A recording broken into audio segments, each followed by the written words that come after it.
ধরনের এক স্যার ওদিন করাইছিলাম। ওদিন এক করাই স্যারে বলছিলাম যে ওই যে এগুলা কিভাবে তোমরা মনে রাখবে পর্যায় সারণীর বিভিন্ন মৌলগুলা, স্যার এগুলো বলছিলাম। তোমাদের মনে আছে? জি স্যার। আচ্ছা, তাহলে আমাদের পর্যায় সারণী দুইয়ে আমরা আজকে আলোচনা করব তোমার আহ যে এখান থেকে যে প্রশ্নগুলা ইম্পর্টেন্ট পরীক্ষা আসতে পারে, তারপর হচ্ছে যে যেগুলা করলে তোমরা মোটামুটি ভাবে পর্যায় সারণী থেকে কোশ্চেন আসলে আনসার করতে পারবা, ওইরকম টাইপের কোশ্চেন নিয়ে আজকে আলোচনা হবে। কিন্তু আমাদের পর্যায় সারণীর অধ্যায়টা লাস্টে কিছু একটু বাকি ছিল। তোমাদের কি মনে আছে কোনটা বাকি আছে? বলো আমাকে।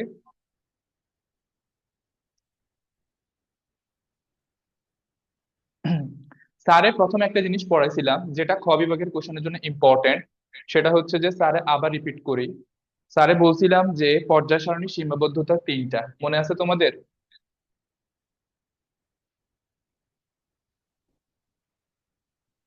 যারা এডাসো বলো স্যারকে, স্যারকে বলছি যে স্যারে যত বেশি তোমরা স্যারের সাথে পার্টিসিপেট করবা তত বেশি ক্লাস ভালো হবে, বলো। পর্যায় সারণীর যে তিনটা ত্রুটির কথা স্যারে বলছিলাম এর আগের ক্লাসে, মনে আছে?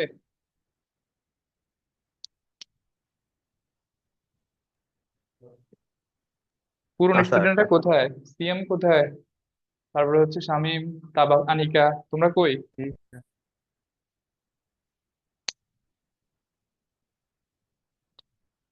আচ্ছা, আমি একটু মনে করাই দিই। শামীমের মনে নাই? শামীম, জি স্যার। পর্যায় সারণীর যে ত্রুটিগুলো স্যারে আলোচনা করছিলাম আগের ক্লাসে, ওটা কি মনে নাই তোমার? না স্যার। এত তাড়াতাড়ি খেয়ে ফেললে হবে? হ্যাঁ, মনে রাখতে হবে না? পর্যায় সারণীর ত্রুটিগুলোর মধ্যে প্রথম যে ত্রুটিটা স্যার একটু রিপিট করলে দেখবা যে মনে পড়বে। প্রথম যে ত্রুটিটা ছিল সেটা হচ্ছে স্যারে বলছিলাম যে হাইড্রোজেনের যে অবস্থানটা, এটা নিয়ে কি আছে, প্রবলেম আছে। কারণ হচ্ছে আমরা জানি 1 নং গ্রুপ হচ্ছে ক্ষার ধাতুর গ্রুপ। সেই গ্রুপে যে মৌলগুলো আছে তারা তাদের সর্বশেষ শক্তি স্তরের ইলেকট্রনটা ত্যাগ করে তারা ওই যে তাদের অষ্টক পূর্ণ করে। কিন্তু হাইড্রোজেন 1 নাম্বার গ্রুপে অবস্থান করলেও সেই কি ইলেকট্রন ত্যাগ করে বলো তো? না স্যার। সে তো ইলেকট্রন ত্যাগ করে না, সে ইলেকট্রন আরো একটা নিয়ে, তার সর্বশেষ শক্তি স্তরে থাকে একটা, সে আরো একটা নিয়ে এরকম করে হিলিয়ামের ইলেকট্রন বিন্যাস অর্জন করে, তাই না? জি স্যার। তাহলে হাইড্রোজেনের অবস্থান যেটা, হাইড্রোজেনের এই অবস্থানটাই হচ্ছে সবচেয়ে বড় একটা প্রবলেম। ঠিক আছে, 2 নাম্বার যে প্রবলেম সেটা হচ্ছে হিলিয়াম গ্যাস নিয়ে যে প্রবলেম। দেখো স্যারে বলছিলাম, স্যারে যখন নিষ্ক্রিয় গ্যাস পড়াইছিলাম তখন বলছিলাম যে নিষ্ক্রিয় গ্যাসের সবগুলা মৌলের সর্বশেষ শক্তিস্তর ইলেকট্রন থাকে 8টা। কয়টা থাকে? 8টা। কিন্তু হিলিয়ামের ক্ষেত্রে কয়টা আছে বলো? হিলিয়ামের ক্ষেত্রে 2টা না? জি স্যার। কয়টা আছে? 2টা। এখন দেখো, সর্বশেষ শক্তি স্তরে 2টা ইলেকট্রন থাকে আমাদের মৃৎখাত ধাতুগুলার। মৃৎখাত ধাতু হচ্ছে তোমার ওই যে স্যারে পড়াছিলাম যে বিরিয়ানি মোগলাই কাবাব সরিয়ে বাটিতে রাখো, মানে বেরিলিয়াম, ম্যাগনেসিয়াম, ক্যালসিয়াম, স্ট্রনসিয়াম, ওইগুলা। ওদের সর্বশেষ শক্তি স্তর ইলেকট্রন থাকে 2টা। আবার আমার এই হিলিয়ামের সর্বশেষ শক্তি স্তর ইলেকট্রন হচ্ছে 2টা। এখন এই যে হিলিয়াম, তাকে তো গ্রুপ 18-তে স্থান দিছে তোমার আহ অভিজাত গ্যাস যেগুলো আছে ওগুলার সাথে। কিন্তু ওর অবস্থান তো হওয়ার কথা ছিল গ্রুপ 2-তে। গ্রুপ 2-তে কেন দেয়া হয় নাই? বিজ্ঞানীরা বিভিন্ন এই হিলিয়াম নিয়ে গবেষণা করে ওনারা এটা প্রমাণ করছে যে হিলিয়াম ধর্মের যদি অষ্টক পূর্ণ না, তারপরও সে নিষ্ক্রিয় গ্যাসের মতো আচরণ করে। নিষ্ক্রিয় গ্যাসের মতো আচরণ করে কিভাবে? সে তার যে কক্ষপথের ইলেকট্রন বিন্যাস, 2টা ইলেকট্রন, এই ইলেকট্রন গুলা নিয়ে সে কখনোই কোনো রাসায়নিক বন্ধনে অংশগ্রহণ করে না। আমরা জানি যে নিষ্ক্রিয় গ্যাসগুলো কখনোই কারোর সাথে রাসায়নিক বিক্রিয়া করে না। তারা যেহেতু অভিজাত, তারা সবসময় সবার থেকে একটু আলাদা থাকতে চায়। এই হিলিয়ামের মধ্যে এই ধর্ম বিদ্যমান থাকার কারণেও তার সর্বশেষ শক্তি স্তর ইলেকট্রন 2টা, গ্রুপ 2 হওয়ার পরেও তাকে আমাদের স্থান দেওয়া হয়েছে 18 নাম্বার গ্রুপে। এই 2টা ত্রুটি কি তোমরা বুঝতে পারছো? জি স্যার। ওকে, এবার হচ্ছে স্যার যেটা বলবো সেটা হচ্ছে তোমাদের মনে আছে স্যার যে পর্যায় সারণীর মধ্যে রোহিঙ্গা গ্রুপের কথা বলছিলাম? জি স্যার। ওকে, রোহিঙ্গা গ্রুপ হচ্ছে আমাদের ল্যান্থিনাইড আর অ্যাক্টানাইড সারি। ওই সারিগুলা হচ্ছে আমাদের যথাক্রমে ষষ্ঠ এবং সপ্তম পর্যায়ের মৌল। ষষ্ঠ পর্যায়ে তোমাদের যদি মেন বুক থাকে, দেখো এই যে এখানে, দেখো এই যে হলুদ রং দিয়ে যেটা দেওয়া হচ্ছে যে পারমাণবিক সংখ্যা 57 থেকে 71, এবং অরেঞ্জ কালার বা কমলা কালার যেটা আছে 89 থেকে 103, এগুলোকে হুট করে পর্যায় সারণীর মধ্যে জায়গা না দিয়ে তাদেরকে আলাদা আলাদা ল্যান্থানাইড সারি এবং অ্যাক্টিনাইড সারি বলা হয়েছে। কিন্তু কেন তাদেরকে নিচে স্থান দেওয়া হয়েছে এটা সম্পর্কে যিনি আমাদের পর্যায় সারণীর জনক, আগে যাকে বলা হতো দিমিত্রি মেন্ডেলিভ, উনিও এটার কোনো সুস্পষ্ট ব্যাখ্যা দিতে পারে নাই। হুট করে তোমার ষষ্ঠ পর্যায়ের মৌল হওয়ার কথা 32টা, আবার সপ্তম পর্যায়ের মৌল হওয়ার কথা 32টা। ওরা পর্যায়ে 18টা দেওয়ার পরে ওনাদের মাথায় কি ভূত চাপছে, ওনারা হুট করে দুইটা গ্রুপকে নিচে দিয়ে দিছে। দুইটা গ্রুপকে নিচে দেওয়ার পরে ওনারা বলতেছে যে এদের যে সাধারণ বৈশিষ্ট্যগুলা সেটা গ্রুপ 6 আর সাথে সাথে মিলে না। এটা পর্যায় সারণীর আরো একটা ব্যর্থতা। তাহলে স্যারে তোমাদেরকে পর্যায় সারণীর 3টা ব্যর্থতার কথা বললাম। তোমরা কি বুঝতে পারছো ব্যর্থতাগুলা? জি স্যার। তাহলে 1 নাম্বার ব্যর্থতা হচ্ছে হাইড্রোজেনের অবস্থান, 2 নাম্বার ব্যর্থতা হচ্ছে হিলিয়ামের অবস্থান, এবং 3 নাম্বার ব্যর্থতা হচ্ছে তোমার হুট করে পর্যায় সারণীর ষষ্ঠ এবং সপ্তম সারিতে তোমার মৌলগুলোকে না রেখে এগুলোকে কেন নিচে নামাই দেওয়া হয়েছে, আলাদাভাবে দুইটা সারি করা হয়েছে, এটা সম্পর্কে কোনো পর্যায় সারণীবিদ আজ পর্যন্ত কোনো সুস্পষ্ট ধারণা দিতে পারে নাই। বুঝতে পারছো? জি স্যার। ওকে। ওদিন স্যারে তোমাদেরকে ওই যে পর্যায় সারণীর যে বৈশিষ্ট্যগুলো, আকার, আয়নীকরণ শক্তি, ইলেকট্রন আসক্তি, তড়িৎ ঋণাত্মকতা, এগুলো বলছিলাম, তোমাদের এগুলো মনে আছে? ওইগুলো যদি তোমরা না জানো তাহলে সৃজনশীলে যাই আমরা কিন্তু ভালো করতে পারবো না। ঠিক আছে? তো আমাদের অবশ্যই এর বেসিক গুলো জানতে হবে। এখন বলো আমাকে, মনে আছে তোমাদের?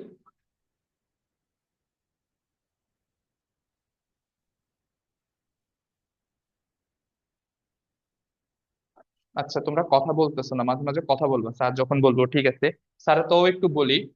তোমার হচ্ছে যে আয়নীকরণ শক্তিটা, দেন হচ্ছে ইলেকট্রন আসক্তিটা, দেন হচ্ছে তোমাদের তড়িৎ ঋণাত্মকতা, এই ব্যাপারগুলা তোমরা ক্লিয়ার কিনা স্যারকে একটু বলো।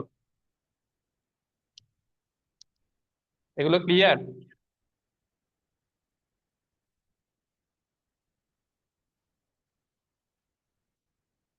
কেউ একজন রিপ্লাই দাও। Yes sir. আচ্ছা, তাহলে আজকে আমরা আমাদের যে টেস্ট পেপার অথবা হচ্ছে যে ইম্পর্টেন্ট সৃজনশীল গুলা আজকে আলোচনা করবো, আমরা সেখানে চলে যাচ্ছি। সবাই খাতা কলম নিয়ে রেডি হও। স্যারে ম্যাথ করাবো না, স্যারে গল্পের মতো করে বুঝাই দিব আজকে পর্যায় এই ব্যাপারগুলা। ঠিক আছে? আচ্ছা, একটা কোশ্চেন প্রথমেই পাইছি, ক বিভাগের কোশ্চেন। তোমরা জানো যে স্যারের সৃজনশীলের সবকিছু নিয়ে আলোচনা করি, এবং আমার ভাষায় বলি যাতে তোমরা পরীক্ষার হলে মোটামুটি ভাবে ওইভাবে লিখতে পারো। এখানে ক নাম্বার, একটা সৃজনশীলের ক নাম্বার প্রশ্নে লিখতে ভর সংখ্যা কাকে বলে, এটা তোমরা সবাই জানো। এটা আমার বলার দরকার নাই। তারপরেও স্যারে বলে দিই, কোনো মৌলে নিউট্রন, নিউক্লিয়াসে নিউট্রন এবং প্রোটনের যে সংখ্যা সেটাই হচ্ছে ভর সংখ্যা। ও আচ্ছা, ছোট। আচ্ছা, আচ্ছা ঠিক আছে, এটা তোমরা জানো। আমরা খ নাম্বারে বলছে যে এই প্রশ্নটা, ওইটা জৈব যৌগের, ওইটা লাগবে না। আহ আয়ন কাকে বলে? আয়ন কাকে বলে এটাও হচ্ছে তোমাদের পরের অধ্যায়ের প্রশ্ন। তারপরও স্যারে একটু বলে দিই, রাসায়নিক বিক্রিয়ার সময় তোমরা দেখবা যে আমাদের সোডিয়াম তার সর্বশেষ শক্তি স্তর থেকে একটা ইলেকট্রন নেগেটিভ বাদ দিয়ে সে Na+ পরিণত হয়। এই যে দেখো, সে একটা ইলেকট্রন ত্যাগ করে আয়নে রূপান্তরিত হয়েছে। এই যে একটা ইলেকট্রন ত্যাগ করার কারণে ইলেকট্রন যখন ত্যাগ করে তখন সেটা প্লাস হয়, এটা তোমরা অবশ্যই জানো। এই যে প্লাস হচ্ছে তার মধ্যে চার্জ আছে, তার মধ্যে ধনাত্মক চার্জ আছে। এটা কিন্তু হচ্ছে তোমার নিরপেক্ষ। এই সোডিয়ামটা হচ্ছে নিরপেক্ষ, আর এই সোডিয়ামটা হচ্ছে চার্জ যুক্ত। বুঝতেছো তোমরা? জি স্যার। আচ্ছা, এখন দেখো এই যে Na+, এটা হচ্ছে তোমার আয়ন। এরকম ভাবে আমরা যদি Cl- বলি, এটা হচ্ছে একটা আয়ন। এখন পরীক্ষার খাতায় তোমরা কিভাবে লিখবা স্যারে বলি। রাসায়নিক বিক্রিয়ার সময় যেসব পরমাণু বা পরমাণু গুচ্ছ এক বা একাধিক ইলেকট্রন গ্রহণ বা বর্জনের মাধ্যমে তোমার ধনাত্মক বা ঋণাত্মক চার্জ প্রাপ্ত হয় তাকে বলা হয় তোমার আয়ন। এই যে দেখো সোডিয়াম ক্লোরাইড, এটা যে আমি লিখলাম, এখানে তোমরা জানো যে এখানে ইলেকট্রনের আদান প্রদানের মাধ্যমে এই সোডিয়াম ক্লোরাইড বন্ধনটা গঠিত হয়। যখন আমি এটাকে আদ্র বিশ্লেষণ করব, তখন এখান থেকে Na+ প্লাস Cl-, এই দুইটা আয়ন বের হবে। এই যে এই দুইটা আয়ন, এই আয়নগুলা কেন বলে? কারণ তারা ইলেকট্রনের আদান প্রদানের মাধ্যমে যথাক্রমে ইলেকট্রন ও ইলেকট্রন কি করে, ত্যাগ করে, এজন্য সে ধনাত্মক চার্জ প্রাপ্ত হয়। এবং ক্লোরিন সেই ইলেকট্রন গ্রহণ করে, এজন্য সে ঋণাত্মক চার্জ প্রাপ্ত হয়। আর আমাদের রসায়নের ভাষায় এগুলাকে আয়ন বলে। তোমরা কি বুঝতে পারছো? জি স্যার। জি স্যার। Yes, sir. ওকে, এখন দেখো এই বোর্ডের একটা কোশ্চেন আসছে, সেটা হচ্ছে বলছে যে রুবেডিয়ামকে খাদ্যাতু বলা হয় কেন? রুবিডিয়াম কি তোমাদের মনে আছে? রুবিডিয়ামের কথা স্যারে ওই যে ছন্দের মাধ্যমে বলছিলাম, মনে আছে? লিনাকে হেলিনাকে রুবি সাজাবে ফ্রান্সে। রুবিডিয়াম হচ্ছে খাদ্যাতু। এই যে এটা আমাদেরকে বলতে বলছে যে এটা যে খাদ্যাতু, এটা বলতে আমরা তোমাদেরকে যখন প্রথম পর্যায়ের সামনে ফ্রি ক্লাস এবং হচ্ছে তোমার যখন আমরা প্রথম ক্লাসটা করাইছি, তখন তোমাদেরকে ছন্দ সহ বলছি যে তোমার পর্যায় সারণীর 1 নাম্বার যে খাদ ধাতুগুলো আছে সেগুলা। তো সে 1 নাম্বার খাদ ধাতুর গুলার মধ্যে রুবিডিয়াম কিন্তু আছে। ছন্দটা কি বলতো?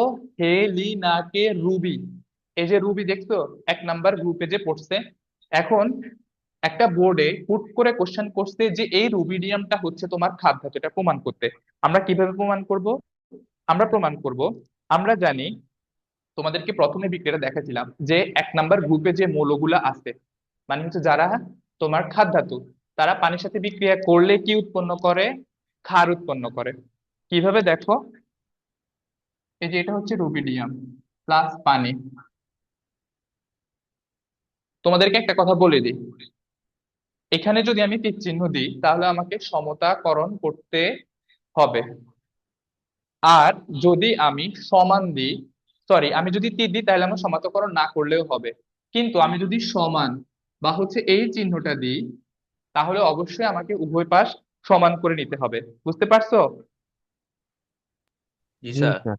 তাহলে আমি জি, স্যার। বিক্রিয়াটা লিখি।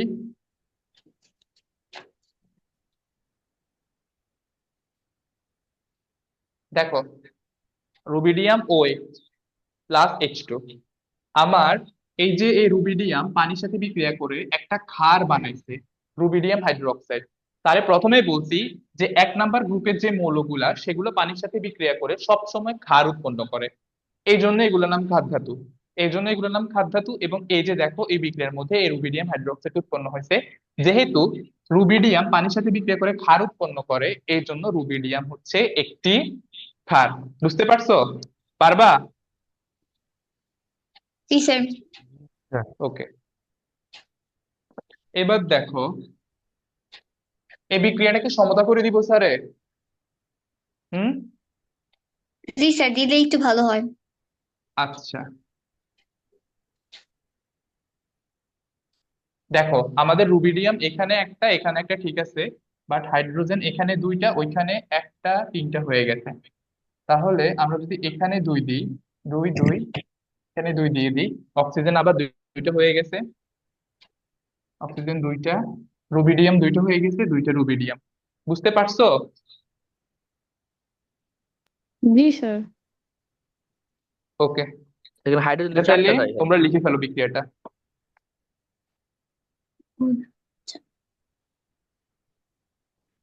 এবার ওদের ঘ বিভাগের যে প্রশ্ন সেটা পারতে হলে ওরা এখানে একটা তোমার গ্রাফিক্যাল ইনফরমেশন দিচ্ছে, মানে গ্রাফিক্যাল তথ্য দিছে। ওই গ্রাফিক্যাল তথ্য থেকে আমাদেরকে বের করতে হবে।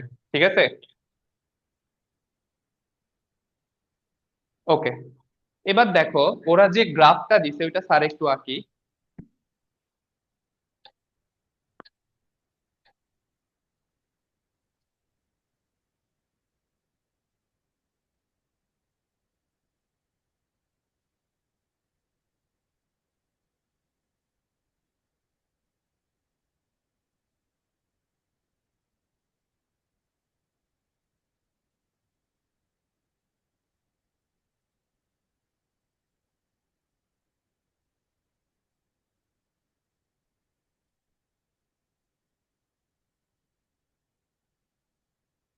এখানে পাঁচটা, তোমার হচ্ছে যে পাঁচটা রেখা টানবা, উপরের গুলা ছাড়া, ভিতরে শুধু পাঁচটা টানবা। ঠিক আছে, আর হচ্ছে এখানে টানবা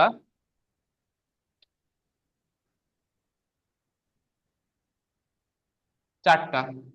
এক, দুই, তিন, and চার।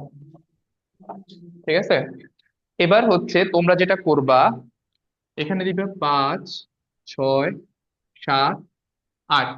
5, 6, 7, 8 এন্ড হচ্ছে 9 দিবা। 5, 6, 7, 8 তোমরা সবাই কিন্তু এই প্রশ্নটা উঠাই ফেলো, এই প্রশ্নটা কিন্তু খুবই ইম্পর্টেন্ট। ওকে, জি দেন হচ্ছে আমাদের এখানে হচ্ছে পারমাণবিক সংখ্যা,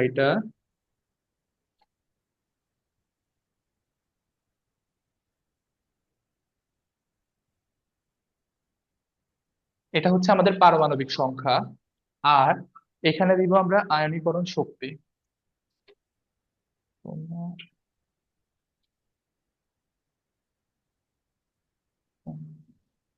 এখানে দিয়ে দিন।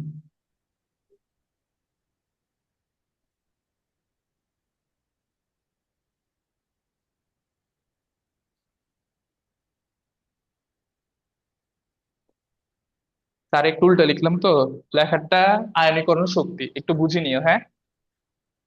ঠিক আছে, এটা হচ্ছে উপরের দিকে বর্ধিত। দেন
তোমরা কি এতটুকু আঁকছো?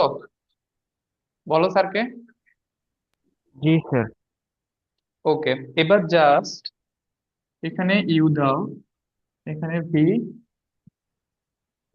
W, x, Y. এখানে স্যারে যে U, V, W, X, Y ব্যবহার করছি, এগুলা তোমার প্রচলিত অর্থ বহন করে না। ঠিক আছে, মানে হচ্ছে এটা দ্বারা যেটা বুঝাচ্ছে, পর্যায় সারণীতে হয়তো আমরা ওইটা পড়িনি, অথবা ওইটার নামটাকে এরা এভাবে প্রেজেন্ট করছে। মূলত আমাদেরকে এরকম ভাবে ওরা দিবে যখন ওরা আমাদেরকে কোনো একটা মৌল বের করতে বলবে। ঠিক আছে, তোমরা তো এগুলো পড়ছো। যেমন হচ্ছে যে একটা পর্যায় দিয়ে বলতেছে এক্স ওয়াই দেওয়া, বলতেছে এক্স ওয়াই বের করো, তারপরে ধরো তোমার সিলিকন দিয়ে দিল। ঠিক আছে, এখন এখানে বলছে গতে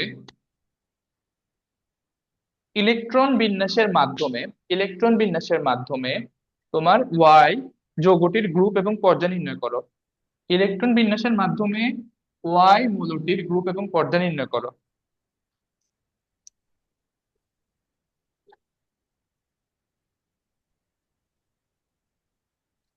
ঠিক আছে, এতটুকু মানে প্রশ্নটা কি ক্লিয়ার হয়েছে, নাকি জি প্রশ্নটা স্যার। আরেকবার বলবো? বুঝছো তাইলে? কেমন, আমি আগাই। আমাদের বলছে ওয়াই মৌলটার তোমার গ্রুপ এবং পর্যায় নির্ণয় করতে। দেখো তো আমাদের পারমাণবিক সংখ্যা হচ্ছে এই যে 9, 9টা হচ্ছে ওয়াই, তাই না? 9টা কি বলো? ওয়াই। ওকে, তাহলে এখান থেকে দেখা যাচ্ছে। হুম। জি স্যার। আচ্ছা, নিচেই লিখি আমাদের ওয়াই হচ্ছে 9। আচ্ছা, আমাকে আগে বলো 9 পারমাণবিক সংখ্যা কার, একটু বলো তো।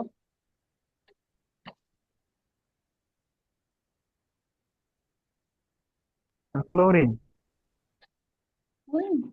একজন বললে হবে না, সবাইকে বলতে হবে। ক্লোরিন। Chlorine sir. দুইজন, তিনজন, আর কে? শামিম কই তুমি, আসো? জি স্যার, জি স্যার। তো বলো এটা কি।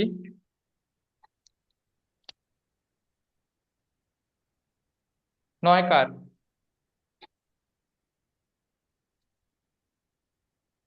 আচ্ছা, আমাদের ক্লোরিনের হচ্ছে 9 তাইলে।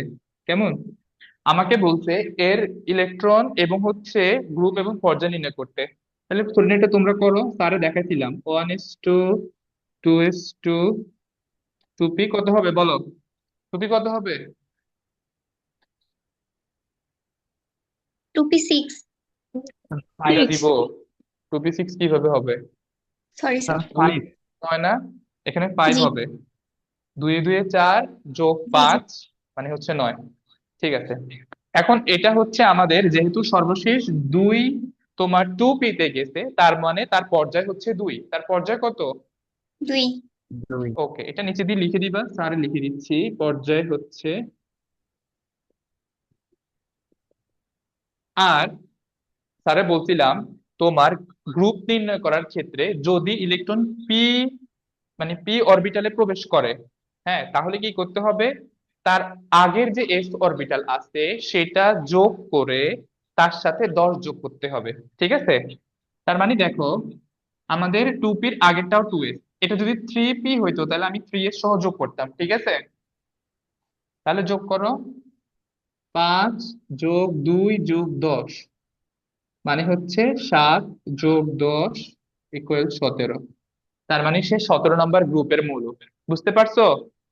জি স্যার। জি স্যার। আচ্ছা, এটা সহজ ছিল। ঠিক আছে, এই প্রশ্নটা সহজ ছিল। ঘতে বলছে, স্যারে বলতেছি লিখো উদ্দীপকের যে মৌলগুলো, উদ্দীপকের মৌলগুলো, উদ্দীপকের মৌলগুলোর আয়নীকরণ শক্তির ক্রম শুধুমাত্র ঊর্ধ্বমুখী না হওয়ার কারণ ব্যাখ্যা করো।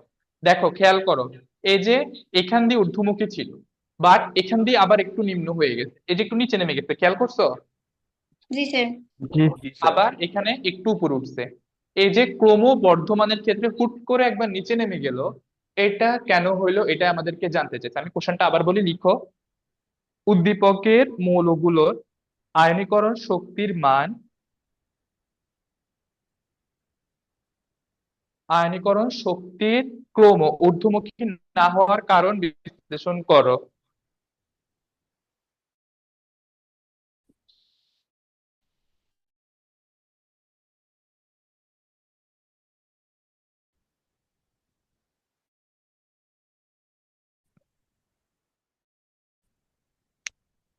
জি।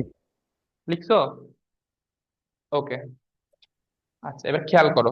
ঠিক আছে, স্যার একটু মুখে বলি তাহলে ব্যাপারটা বুঝতে পারবা। আমরা জানি পর্যায় সারণীতে বাম দিক থেকে ডান দিকে যাব,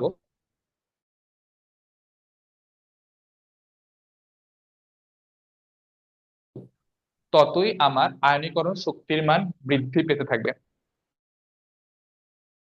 আর সেখান থেকে অপসারণ করলে সে ধনাত্মক আয়নে পরিণত হওয়ার জন্য যে শক্তির প্রয়োজন সেটা ইলেকট্রনটা আমাকে সরাইতে হবে।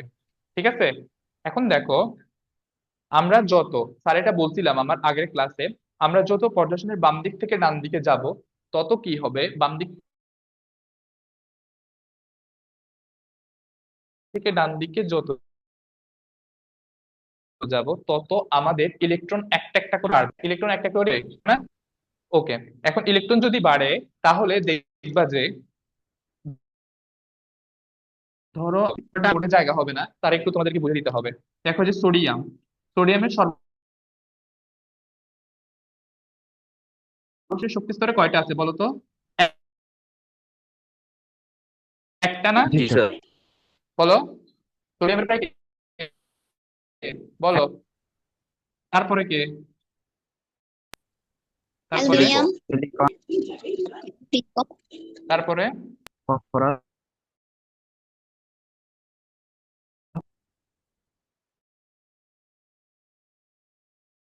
ওকে, এখানে একটা না? ম্যাগনেসিয়ামে কয়টা? চারটা,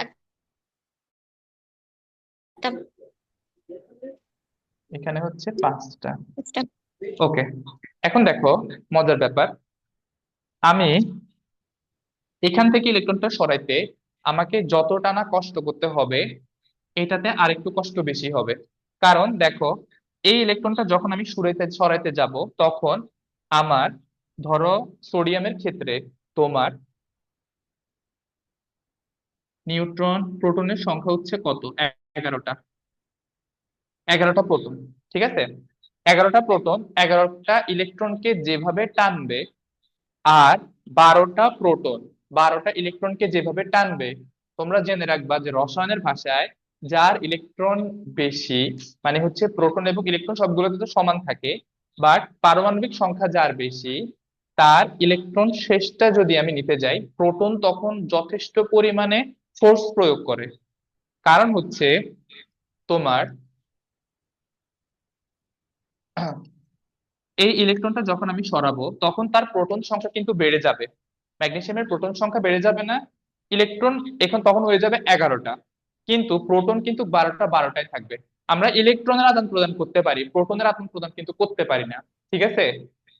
জি স্যার। বুঝতে পারতেছো? জি স্যার। ওকে, এখন এই যে এখান থেকে আমি যতবার ইলেকট্রন সরাবো, ততবার আমার শক্তি বেশি অপচয় হবে। কারণ এই ইলেকট্রন গুলাও একটাকে একটা, মানে একজনকে একজন ছাড়তে চায় না, ওদের কিন্তু পরস্পরের আকর্ষণ নাই। কারণ আমরা জানি যে সমধর্মী আধান পরস্পরকে কি করে, বিকর্ষণ করে। কিন্তু ওই যে প্রোটনের টানটা আস্তে আস্তে বাড়তেছে, 11টা ছিল, 12টা, 13টা, 14টা, 15টা। যখন প্রোটনের টান বাড়বে, তখন এরা সহজেই আর শেল ছেড়ে যাইতে চাবে না, তখন আমাকে শক্তি বেশি প্রয়োগ করতে হবে। এই জন্য আয়নীকরণ শক্তির মান এদিক থেকে এদিকে ক্রমান্বয়ে বাড়ে। বুঝতে পারছো? জি জি স্যার। স্যার। প্লিজ স্যার আরেকবার যদি ওকে, তার কিন্তু এটা প্রথম ক্লাসে বলছি, এই জন্য আমি বলছি যে খুব দ্রুত। প্রি ক্লাসে বলছিলাম যে খুব দ্রুত আসো, এন্ড বলছিলাম যে ফার্স্ট ক্লাসটা একটু মনোযোগ দিয়ে দেখো, তাহলে অনেকটাই ক্লিয়ার হয়ে যায়। ঠিক আছে, এখন দেখো, বলো তো 5 কার পারমাণবিক সংখ্যা? 5 কার বলো, 5 কার? Boron boron, sir. 6 কার? কার্বন। কার্বন, 7? নাইট্রোজেন। 8? অক্সিজেন। 9 কার? ফ্লোরিন।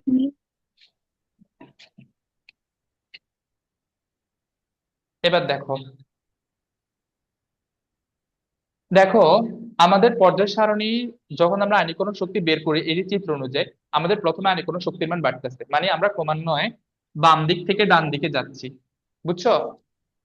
5, 6, 7, 8, ক্রমান্বয়ে বাম দিক থেকে ডান দিকে যাচ্ছি, ঠিক আছে?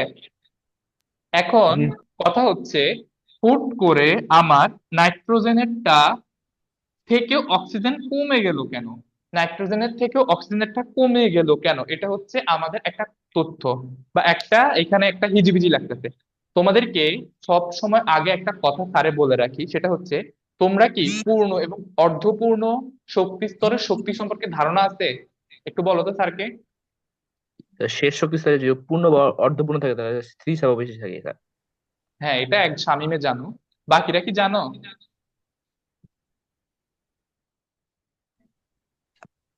তার কথা কি বুঝতে পারছো? স্যার একটু স্যার বুঝাই। একটু বলে হ্যাঁ, আবার বলো। বলে দেন স্যার।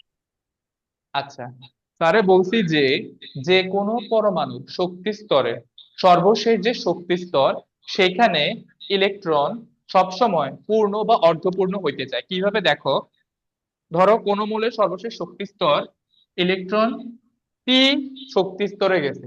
আমরা জানি পি তে সর্বোচ্চ ধরে 6টা, সর্বোচ্চ কয়টা ধরে? 6টা 6টা। না? 6টা। জি। এখন পি সবসময় 6 অথবা 3 হইতে চায়। পি সবসময় 3 অথবা 6 হইতে চায়। ডিতে কয়টা ধরে বলো তো? 10টা না? জি। ডি সবসময় 10টা বা 5টা হইতে চায়। ডি সবসময় 10টা বা 5টা হইতে চায়। এফ কয়টা বলো? 14টা। হুম। আর তার অর্ধেক হচ্ছে 7। এই যে সবগুলা অরবিটাল স্যারে আঁকলাম, এস এরটাও একটু এঁকে দিই। হাফ হচ্ছে 1, সর্বোচ্চ 2। সবগুলা অরবিটাল চায় তার সর্বশেষ শক্তি স্তরে ইলেকট্রন হয় পূর্ণ হোক অথবা অর্ধপূর্ণ হোক। কারণ পূর্ণ বা অর্ধপূর্ণ হলে তাদের স্থিতিশীলতা বা স্থায়িত্বটা বাড়ে। বুঝতে পারছো? জি স্যার। এটা সবসময় মনে রাখবা। কারণ তোমাদের বইয়ের মধ্যে তোমার আয়রন, ম্যাঙ্গানিজ, আবার হচ্ছে তোমার নিকেল, কপার, ওইগুলার ইলেকট্রন বিন্যাস বা জিঙ্কের একটু এদিক সেদিক হয়েছে মূলত এই অর্ধপূর্ণতার কারণে। তোমরা মনে হয় জানো এটা, তাই না? জি স্যার। জি ওকে, জি স্যার। এখন দেখো, এটা মাথায় রাখো। এটা মাথায় রেখে স্যারে ব্যাখ্যা দিচ্ছি।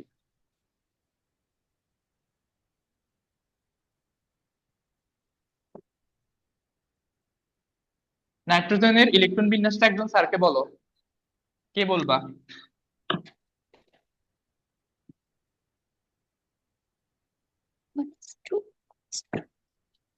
বলো স্যারকে একজন।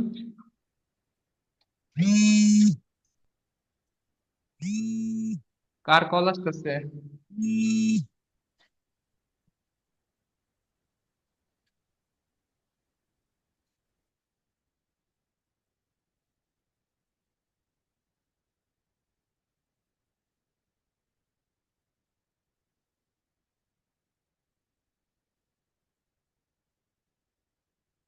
স্যারের স্যারকে বলতে পারো যে স্যার আপনি এগুলো কোত্থেকে আনছেন। 2p জি স্যার। পর্যন্ত আমরা জানি, বা তাদের সাথে আবার এক্স ওয়াই জেড এগুলো Yes, sir. কোত্থেকে আসছে, তাই না? জি স্যার। ওকে, দেখো, তোমরা যখন আরেকটু উচ্চতর ক্লাসে উঠবা, ইন্টারে উঠবা, তখন ব্যাপারটা বুঝতে পারবা। বুঝছো?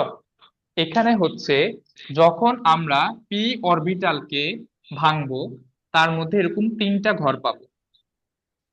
যেহেতু আমাদের 2 তে গেছে, এগুলোর নাম হচ্ছে 2p(x), 2py, 2pz। এটা তোমাদের শিখা লাগবে না, তারে জাস্ট একটু ব্যাখ্যা দেওয়ার জন্য এখন বলতেছি। তোমরা বড় ক্লাসে গেলে শিখবা 2px, 2py, 2pz।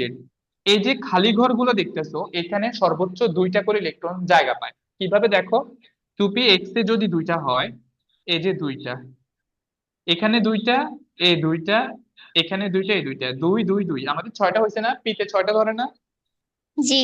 জি এই এখান থেকে স্যার এটা লিখছি। এখন কি কেন এটা লিখছি দেখো, স্যারের একটু তোমাদেরকে যাতে সহজে বোঝানো যায়, আর এটা পরীক্ষার খাতায় দিতে পারলে টিচাররা ভাববে যে তুমি কেমিস্ট্রির বস হয়ে গেছো ছোটবেলায়।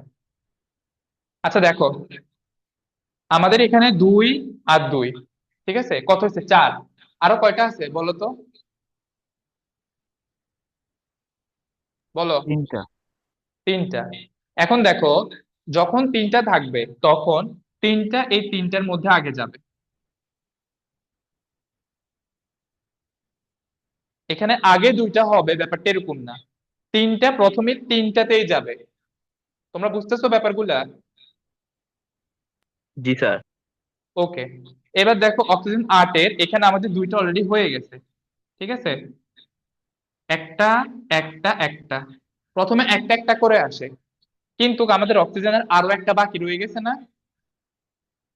জি স্যার। তাহলে ওইটা এখানে আমরা 2 লিখে দিব। এবার তো 8টা হয়েছে, 8টা হয়েছে না? জি স্যার। এখন দেখো, এটার মধ্যে তিনটায় অর্ধপূর্ণ অবস্থায় আছে, একটা একটা একটা করে, তাই না? জি হ্যাঁ স্যার। ওকে, আবার এখানে দেখো, এখানে একটাতে দুইটা আছে, বাকিগুলোতে একটা একটা করে আছে। তার মানে এটাতে সবগুলো অর্থপূর্ণ নাই। হয় অর্ধপূর্ণ হইতে হবে সবগুলা, অথবা একসাথে পূর্ণ হইতে হবে। বুঝতে পারছো? জি স্যার। ওকে, এখন দেখো, এখানে যেহেতু অর্ধপূর্ণ সবগুলা, এই জন্য এর আয়নীকরণ শক্তির মান অবশ্যই বেশি হবে। তারে প্রথমে তোমাদেরকে বলছি, প্রত্যেকটা মৌল চায় তারা যদি পি অরবিটালে যায় তাহলে 3টা বা 6টা, ডি অরবিটালে গেলে 5টা বা 10টা, এবং এফ অরবিটালে গেলে 7টা বা 14টা পর্যন্ত রাখে। এখন সে যেহেতু তোমার হচ্ছে যে 3টা থাকে, এজন্য এক্স ওয়াই জেড একটা একটা করে গেছে, এ মানে সে অর্ধপূর্ণ ভাবে রাখছে। ঠিক আছে, এখানে আমরা পি3 লিখতে পারি না? বুঝতেছো তোমরা? জি স্যার। ওকে, এটা 2p3 আর এটা হচ্ছে 2p4। এই 2p3 হওয়ার কারণে সে হচ্ছে অর্ধপূর্ণ, আর সে 4, তার মানে সে অর্ধপূর্ণ না। যেহেতু সে অর্ধপূর্ণ, এই জন্য তার আয়নীকরণ শক্তির মানও বেশি। কিন্তু এই যেহেতু অর্ধপূর্ণ না, এই জন্য তার আয়নীকরণ শক্তির মান কম। বুঝতে পারছো ব্যাপারটা? জি স্যার। সবাই বুঝছো? জি স্যার। ওকে, জি স্যার। তাহলে এটা কি তোমাদের লেখা লাগবে? বুঝবে না? স্যারে যেভাবে বলতে এভাবে ব্যাখ্যা দিতে পারবে না? জি স্যার, পারবো। ওকে, ইলেকট্রন বিন্যাসটা একটু লিখে ফেলো। তোমরা যদি মনে হয় যে এটা স্যার বুঝতেছি না, তাহলে এখানে এই যে 2p3 দিয়ে দাও, 2s এর পরে 2p3 দিয়ে যাও, 2s এর পর এখানে 2p4 দিয়ে দাও। স্যার তাহলে মুছে ফেলি।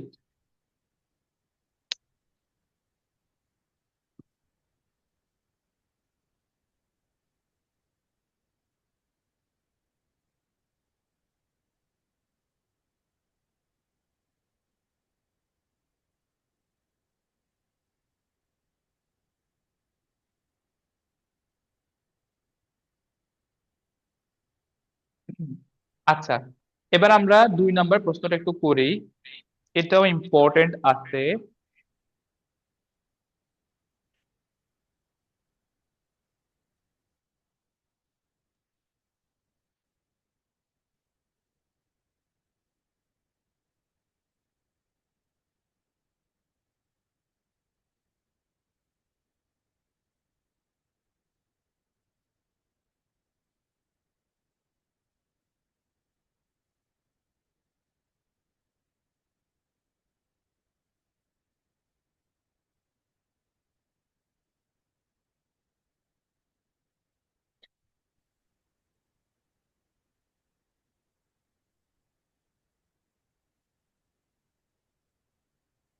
এটা লিখছো?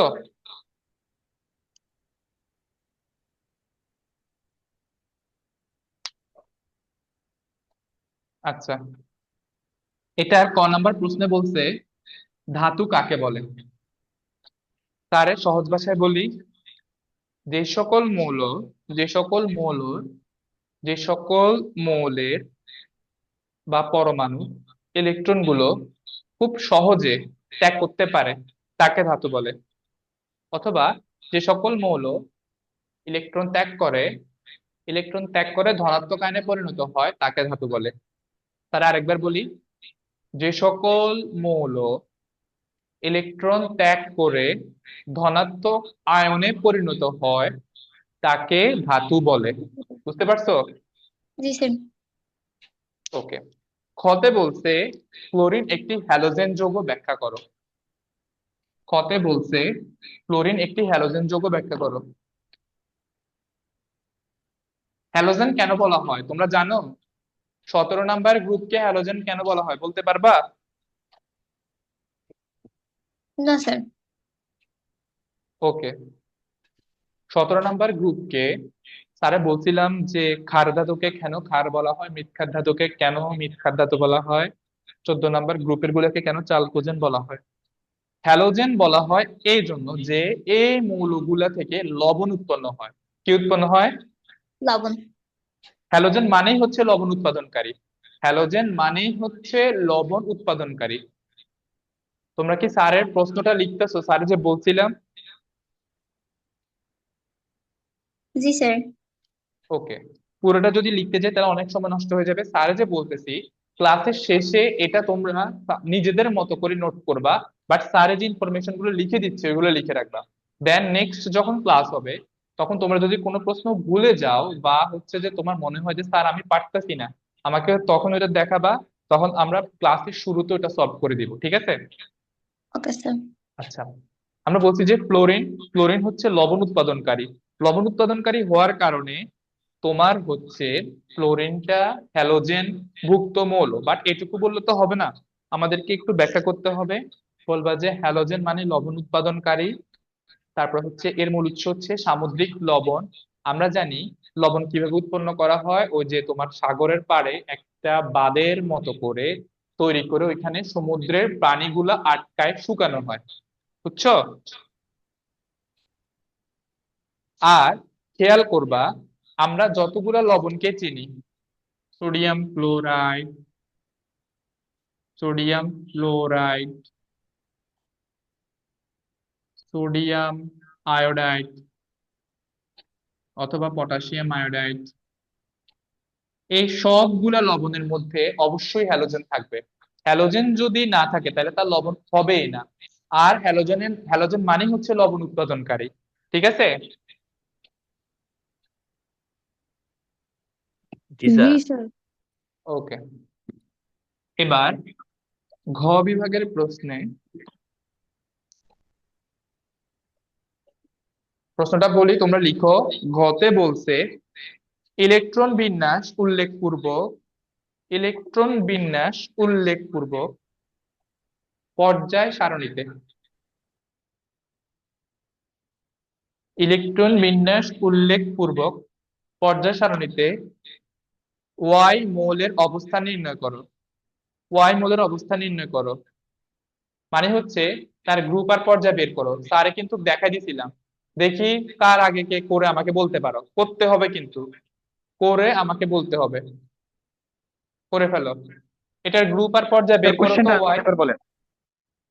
বুঝি নাই। ওয়াই এর গ্রুপ আর পর্যায় বের করবো? হ্যাঁ হ্যাঁ, ওয়াই এর গ্রুপ আর পর্যায় বের করো। স্যার শেষ। আচ্ছা, দাঁড়াও, ওয়েট, বাকিরাও করুক একটু। সবাই পারো তো? স্যার এক মিনিট, স্যার ওয়াই এর বুঝি নাই। পারমাণবিক সংখ্যা কত দিচ্ছে? ওয়াই এর পারমাণবিক সংখ্যা কত দিচ্ছে? এই যে এখানে লেখা আছে 12, দেখো না? স্যার একটু ক্লিয়ার দেখা যাবে? আচ্ছা, এবার একটু বের করো, বের করে স্যারকে বলো। শামিম একটু ওয়েট করো, সবার থেকে শুনি।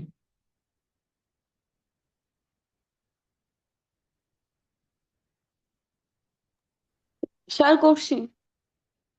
করছো? স্যার পর্যায় 3 গ্রুপ 2। পর্যায়, পর্যায় 3 গ্রুপ 2। আচ্ছা, এটার নাম কি বলো তো? ম্যাগনেসিয়াম। হুম, শামিমের এটাই তো হয়েছে তাই না? জি স্যার। আনিকা, তোমার এটা হয়েছে? জি স্যার। আরো একজন আছে, আমি ওনার নাম জানি না। জি স্যার, আমারও এটাই হয়েছে। আচ্ছা, আপনার নাম কি তিথি নাকি? জি। আচ্ছা, এরপরে আমাদের বলছে ঘতে, তাহলে গত পারবেন আপনারা। ঘতে বলছে উদ্দীপকের মৌল তিনটির পারমাণবিক ব্যাসার্ধের ক্রম বিশ্লেষণ করো। মৌল তিনটার পারমাণবিক ব্যাসার্ধটা বিশ্লেষণ করতে বলছে আমাকে। এই যে 11, 12, 13, ঠিক আছে? জি স্যার। এটা পারার কথা, স্যারের প্রথম ক্লাসে বলছি, পারবা তোমরা? জি স্যার, পারবো স্যার। সবাই পারবা? জি স্যার, পারবো আমি। আচ্ছা, তাহলে স্যারকে বের করে বলো। চট করে বের করা যাবে না, আস্তে আস্তে করে করতে হবে।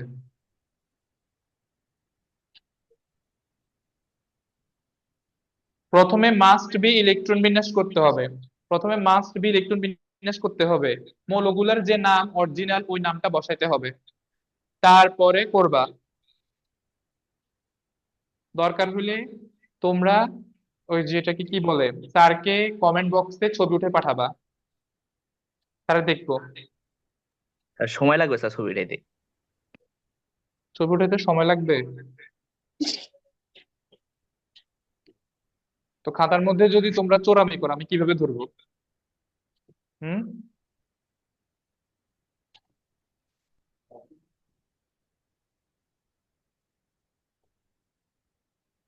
হয়েছে?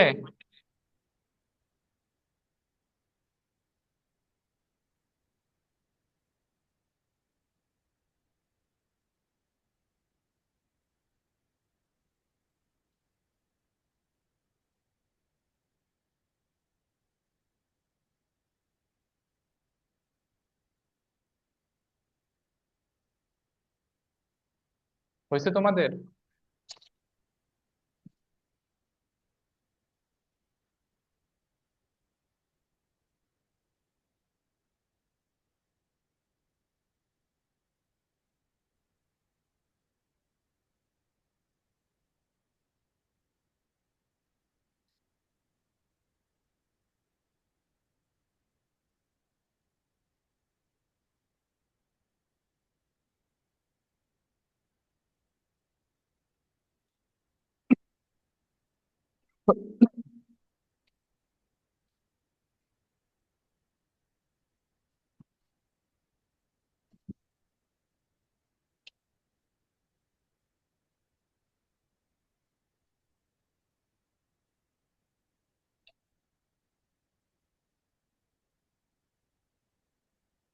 বের করছো তোমরা?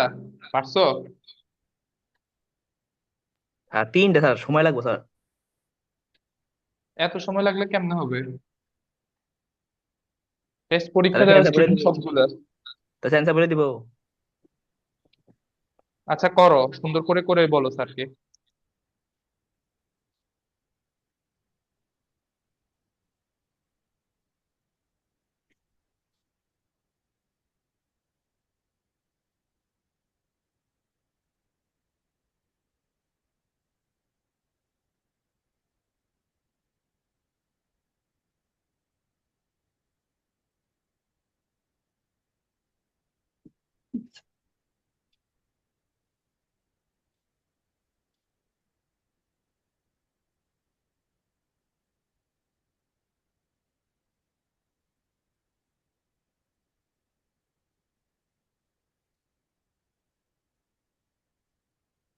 আচ্ছা, তোমাদের মনে হয় যে আমাকে সকাল পর্যন্ত ওয়েট করতে হবে, বুঝছো? স্যারকে ক্রমটা বলে দাও। দেখি ক্রম বলো, একজনে বলো। অ্যালুমিনিয়াম সবচেয়ে ছোট স্যার, না ব্যাসার্ধ একটু কম। অ্যালুমিনিয়াম সবচেয়ে। কম, ব্যাসার্ধ কম। আচ্ছা, হ্যাঁ, তারপরে কে? তারপর ম্যাগনেসিয়ামেরটা কম। তারপরে? তারপর সোডিয়ামের। হুম। সবার কি এমন হয়েছে? জি স্যার। ঠিক আছে, তাহলে আমরা রাত কাবার করব না, ঠিক আছে? আমাদের সবার সূর্য উঠে গেছে। ঠিক আছে, এবার হচ্ছে তারে আরেকটা সৃজনশীলে চলে যাই। আচ্ছা, আমাকে একটু বলো তো, তোমরা বুঝতে পারতেছো ব্যাপারগুলা? জি স্যার। আচ্ছা, এবার যে কোশ্চেনটা এটা হচ্ছে এক্স ওয়াই জেড, আরো একটা একটু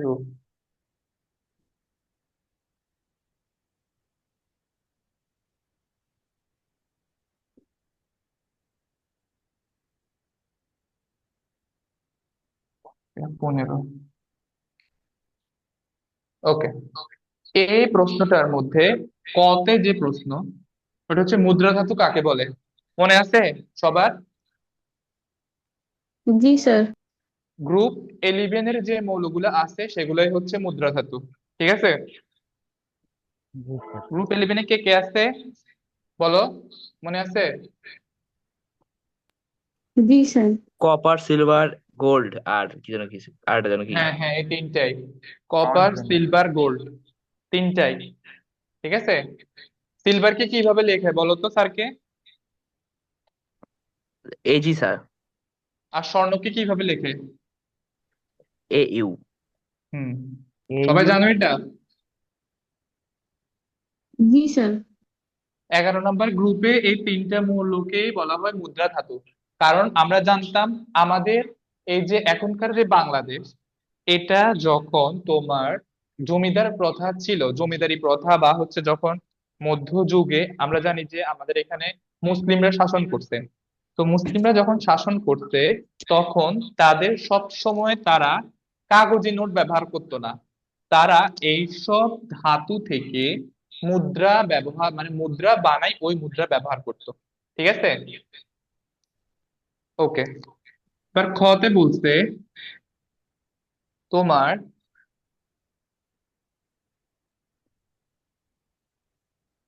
এই দুইটার মধ্যে, এটা হচ্ছে এফ মাইনাস, মানে হচ্ছে ফ্লোরিন মাইনাস, ঠিক আছে, আর এটা হচ্ছে নিয়ন। এই দুইটার মধ্যে কার আকার বড়? আমাদের প্রশ্ন করছে যে এফ মাইনাস এবং নিয়নের মধ্যে কার আকার বড়। পারবা ফ্লোরিন স্যার। তোমরা, না স্যারে করে দিবে ফ্লোরিন একটু? Fluorine sir. করে দিব? একজন পারলে তো হবে না, সবাইকে পারতে হবে।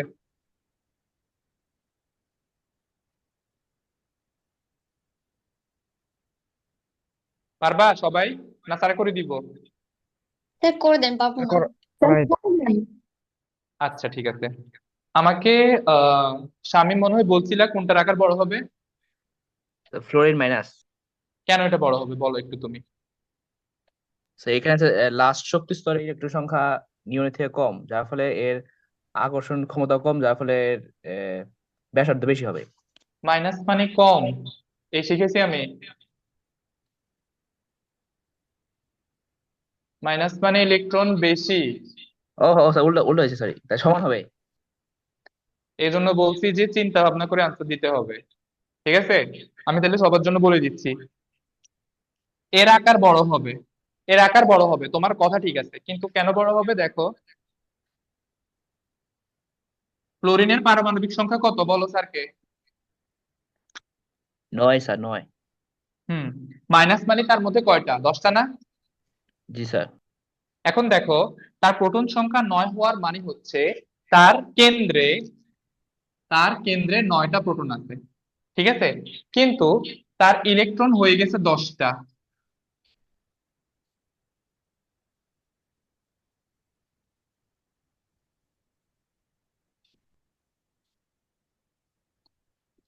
এই যে 10টা দিয়ে দিলে, না 6টা হয়েছে, এই 10টা দিয়ে দিলাম। তার হওয়ার কথা ছিল 9টা, কয়টা হয়েছে? 9টা।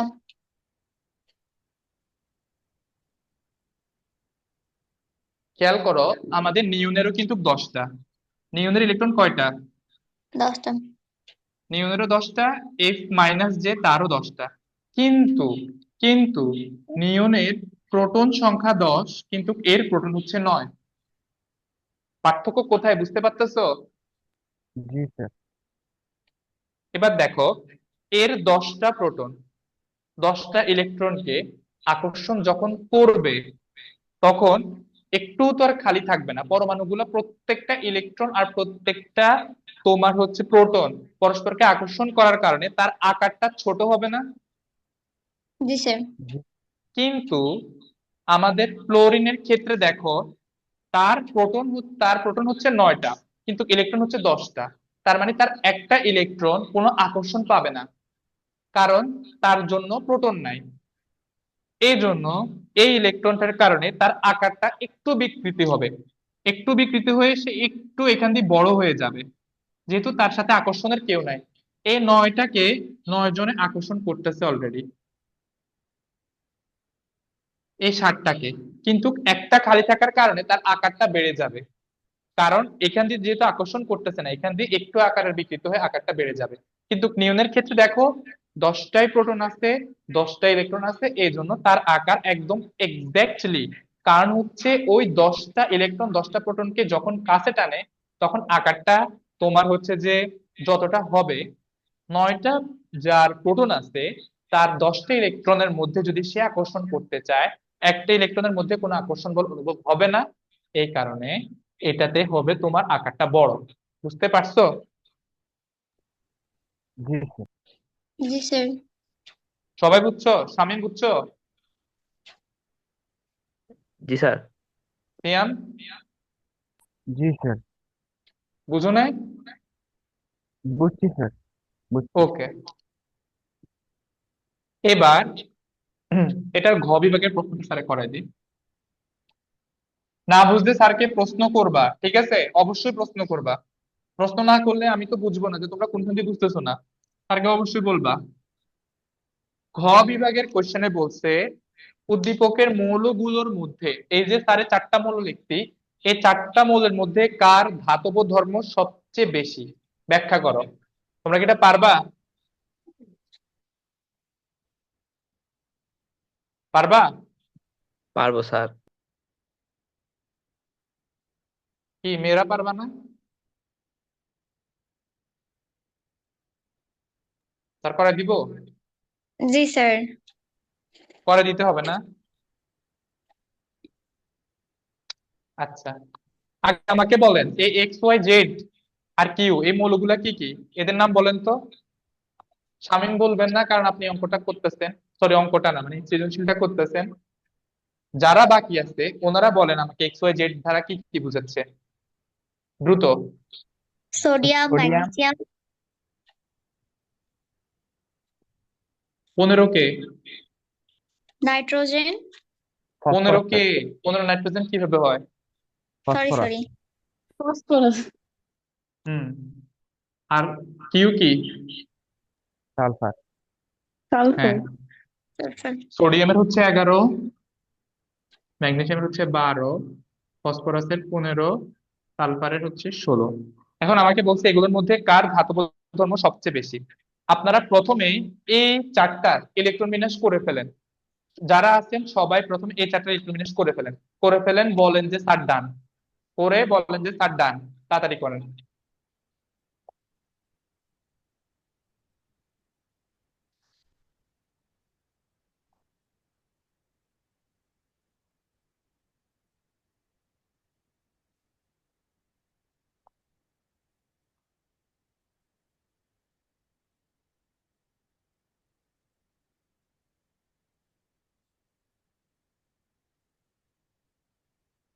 ডান হইলে স্যারকে বললেন।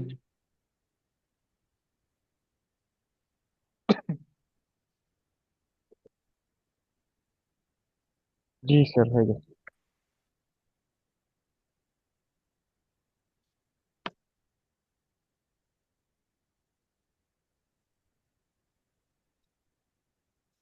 করছো? জি স্যার। আচ্ছা, জি স্যার, জি স্যার। এখন দেখো তোমরা যখন ইলেকট্রন বিন্যাস করছো, বলো তো এগুলোর পর্যায় কত কত? স্যার সোডিয়ামের পর্যায় 3, ম্যাগনেসিয়ামের আচ্ছা, 3, তারপরে ফসফরাস ও সালফারেরও সবগুলোরই 3 স্যার পর্যায়। সবগুলোর পর্যায় 3, ঠিক আছে? সবগুলোর পর্যায় কত? 3। 3। তার মানে এই সবগুলো হচ্ছে একই পর্যায়ের মৌল। আমরা যদি সাজাই, প্রথমে সোডিয়াম, তারপরে ম্যাগনেসিয়াম, তারপরে ফসফরাস, তারপরে সালফার। স্যারে বলছিলাম একদম প্রথম ক্লাসে স্যারে বলছিলাম যে আমরা যত পর্যায় সারণীর বাম দিক থেকে ডান দিকে যাব, ততই আমাদের ধাতব ধর্মটা কমে অধাতব ধর্মটা বাড়তে থাকবে। মনে আছে? জি স্যার। জি স্যার, ওকে, এখন দেখো এই যে সোডিয়াম, তার সর্বশেষ শক্তি স্তরে ইলেকট্রন আছে একটা, ম্যাগনেসিয়ামের আছে 2টা, ফসফরাসের আছে কয়টা? 5টা, সালফার আছে কয়টা? 6টা। যত বেশি ইলেকট্রন সে তত বেশি অধাতব, যত বেশি ইলেকট্রন তত বেশি অধাতব। এখানে যদি তোমাকে বলে এই 4টার মধ্যে কার আকার সবচেয়ে বড়, অবশ্যই সোডিয়াম, কারণ তার সর্বশেষ শক্তি স্তরে 1টি ইলেকট্রন আছে। এরপর হচ্ছে ম্যাগনেসিয়াম, কারণ তার সর্বশেষ শক্তি স্তরে 2টি ইলেকট্রন আছে। এরপর ফসফরাস, আর সবার ছোট হচ্ছে সালফার এই সারির ক্ষেত্রে। এখন দেখো তারে বলছি যে যার যত বেশি ইলেকট্রন সে তত বেশি অধাতব। এখানে সবচেয়ে কম ইলেকট্রন কার আছে সর্বশেষ শক্তি স্তরে? সোডিয়ামের। সোডিয়ামের, তাহলে এখানে সবচেয়ে বেশি ধাতব কে? সোডিয়াম না? জি। জি স্যার। তারপরে জি, কে? ম্যাগনেসিয়াম, তারপরে? ম্যাগনেসিয়াম, ফসফরাস, ফসফরাস, তারপরে? সালফার, সব। বুঝছেন? জি। এই প্রশ্নটা পারবেন তো? জি স্যার। শামীম সাহেবের হয়েছে? জি স্যার। আচ্ছা, আপনাদের সবাইকে আবার বলতেছি, কোনোখান দিয়ে বুঝতে অসুবিধা হলে স্যারকে অবশ্যই বলবেন। জি স্যার। ঘতে বলছে উদ্দীপকের মৌলগুলোর ইলেকট্রন আসক্তি আয়নীকরণ শক্তির ক্রম একই হবে কিনা। উদ্দীপকের যে মৌলগুলা, এই যে চারটা, এদের আয়নীকরণ শক্তি এবং হচ্ছে তোমার ইলেকট্রন আসক্তি সমান হবে কিনা। তার প্রশ্ন বুঝছো? না স্যার। জি স্যার। ওনারা বলতেছে এই যে আমরা এখানে চারটা মৌল লিখছি না, এক্স ওয়াই জেড কিউ, এই জি। চারটা মৌলের আয়নীকরণ শক্তি এবং ইলেকট্রন আসক্তি এগুলা কি, মানে এগুলোর যে ক্রম হবে এগুলো কি সমান হবে নাকি, এবার বুঝছো? জি স্যার। ওকে, এখন এই কোশ্চেনটার জন্য প্রথমে তোমরা কি এটা পারবে নাকি আগে এটা বলো। পারবা? স্যার কোয়েশ্চেনটা আরেকবার বলেন প্লিজ। কোশ্চেনটা হচ্ছে, একটু ভালো করে শুনবা। এই যে আমরা যে চারটা মৌল দিছি, এই জি। চারটা মৌলের মধ্যে যে ইলেকট্রন আসক্তি এবং যে তোমার আয়নীকরণ শক্তি, আমরা দুইটা করে ক্রম করব না, একটা জি। আয়নীকরণ শক্তির ক্রম করব, আরেকটা হচ্ছে ইলেকট্রন আসক্তির ক্রম করব। এই দুইটা ক্রম কি একই হবে, এটাই আমাদের কাছে জানতে চাইছে। বুঝতে পারছো? হ্যাঁ স্যার, কোয়েশ্চেন বুঝছি বাট হচ্ছে স্যার অ্যান্সার করতে পারবো না। সবার কি সেম প্রবলেম? না স্যার। আচ্ছা, সিয়াম, আনিকা, তোমাদের? স্যার করতে পারবো, তবে মনে হয় স্যার একটু প্রবলেম হতে পারে। স্যার করে দিলে আচ্ছা, ভালো আর হবে। আনিকা? আনিকা আসো? জি স্যার। তোমার কি, পারবা না স্যারে করে দিতে হবে? করাই দেন স্যার। ওকে, প্রথমে তোমরা আবার ইলেকট্রন বিন্যাস গুলো বের করো, যেহেতু তোমাদের করা আছে তাইলে এটা করা লাগবে না। ঠিক আছে, জি স্যার। আয়নীকরণ শক্তির ক্রমটা কি বের করতে পারবা? না স্যার। সব না না করলে কেমনে হবে, টেস্ট পরীক্ষা দিয়ে দিছে। আচ্ছা দেখো, আচ্ছা শোনো, স্যারে কিন্তু যখন তোমার বেঁচে পড়ায় তখনও কিন্তু স্যারে বকা দিই, এখন তোমাদেরকে তো পাচ্ছি না, এজন্য মোবাইলে বকাও দিতে পারতেছি না। বুঝছো? যে টেস্ট পরীক্ষা শেষ, এখনো স্যারকে বলতেছে আয়নীকরণ শক্তি বের করে দিতে। বুঝছো? এরপর থেকে কিন্তু খুব বেশি বেশি করে বকা দিতে হবে। বাসায় এখন সারাদিন শুধু পড়ায় করতে হবে, যে বেসিক গুলো এতদিন ক্লিয়ার হয় নাই, ওই বেসিক গুলা আমাদেরকে বলতে হবে যে স্যার আমরা এটা বুঝতেছি না, এটা বুঝতেছি না। আমাদের যে অন্যান্য টিচাররা আছে ওনাদেরকে তোমাদের কেমন লাগে, ভালো লাগে না? ওনাদের কাছে যে কোনো প্রশ্ন করবা, তোমাদেরকে রিপ্লাই করে দিবে সুন্দর করে। ঠিক আছে, আমি কিন্তু আমার বেচে পোলাপাইনকে তোমার হচ্ছে যে পড়ালেখা না পারলে বা বাড়ির কাজ না করলে আমি কিন্তু অনেক বকা দিই। ঠিক আছে, তো সাবধান।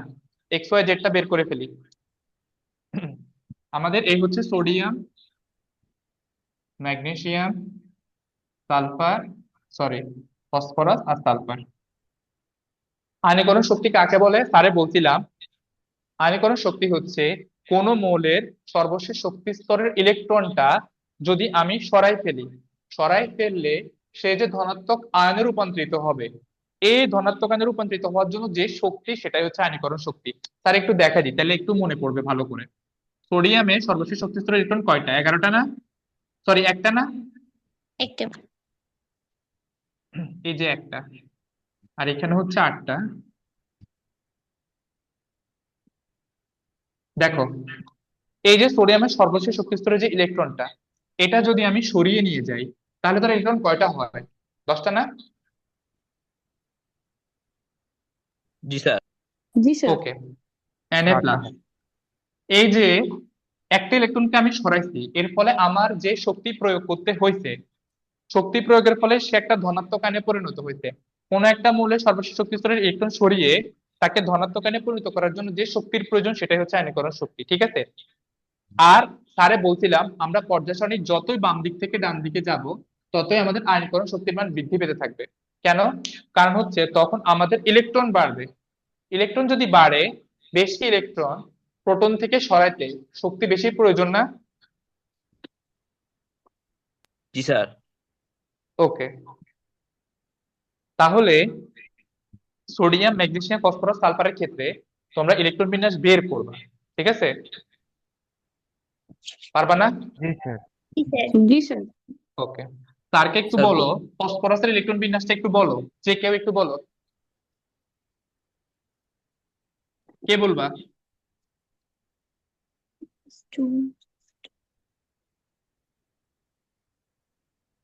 আমি বলবো স্যার।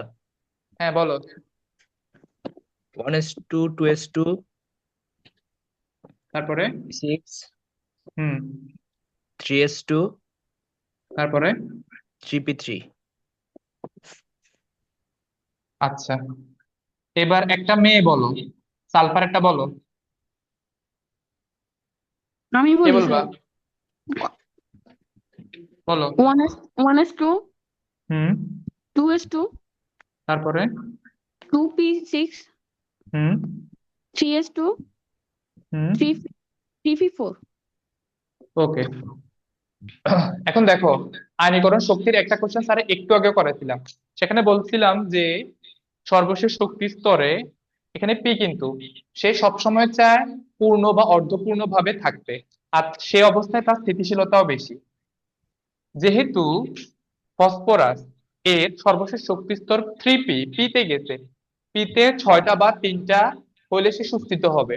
এখন যেহেতু তার 3 আছে, তার মানে 4-এর থেকেও সে সুস্থিত না। জি স্যার। জি স্যার। তাহলে আয়নীকরণ শক্তির ক্রম এখানে কিভাবে হবে দেখো, সোডিয়াম, ম্যাগনেসিয়াম, তারপরে হচ্ছে তোমার সালফার, সবার শেষে ফসফরাস, সরি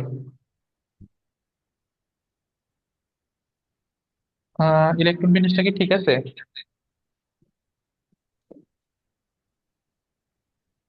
হ্যাঁ, হ্যাঁ ঠিক আছে। ঠিক আছে আচ্ছা, ভাই। তাহলে তোমার সিরিয়ালি এভাবেই হবে, বুঝতে পারছো? জি স্যার। সোডিয়াম, তারপর হচ্ছে ম্যাগনেসিয়াম, তারপর হচ্ছে স্যার চিহ্ন মানে উল্টাপাল্টা হচ্ছে দেখেন। হ্যাঁ হ্যাঁ চিহ্ন উল্টাপাল্টা হ্যাঁ হচ্ছে, হ্যাঁ এই ঠিক যে এটার কারণে।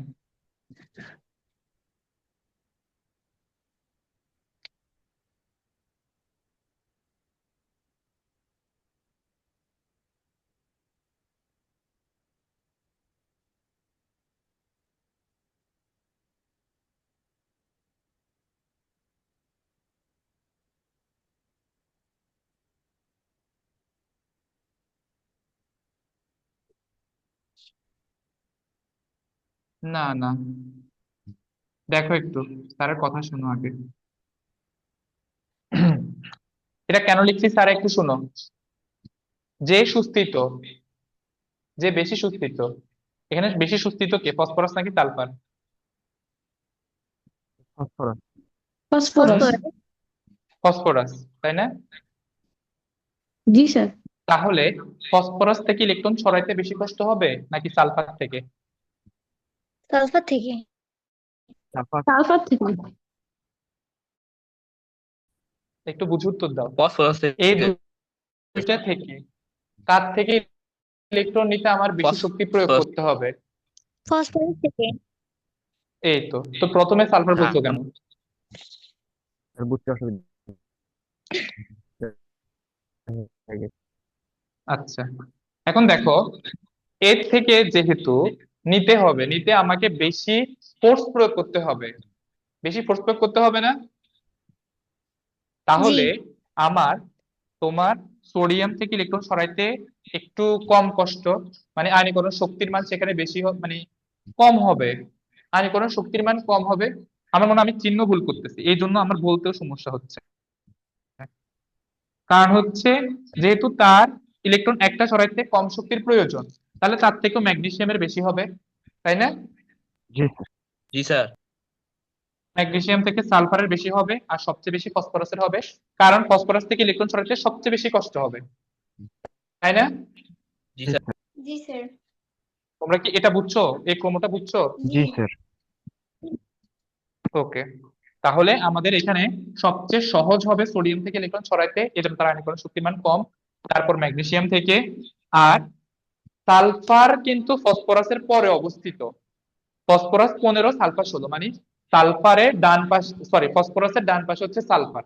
তাহলে সালফারের বেশি হওয়ার কথা ছিল, কিন্তু সালফারের কম, কারণ হচ্ছে ফসফরাসের ইলেকট্রন বিন্যাসটা সুস্থিত। বুঝতে পারছো? জি জি স্যার। স্যার জি স্যার। আচ্ছা, এবার ইলেকট্রন আসক্তিটা স্যারকে একটু বলো। ইলেকট্রন আসক্তিটার ক্রমটা কি হবে, একটু বের করে ট্রাই করো তো, দেখি পারো নাকি কেউ।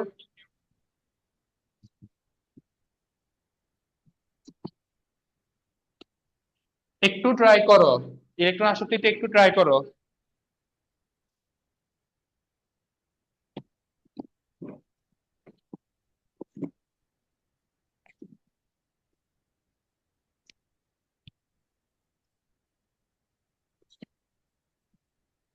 তার একটা ইনফরমেশন দিয়ে দিই, হ্যাঁ, তাহলে করতে সুবিধা হবে। পারমাণবিক ব্যাসার্ধ, এটা মনে আছে? জি জি স্যার। স্যার। পারমাণবিক ব্যাসার্ধ হচ্ছে, একটু বুঝাই দিই,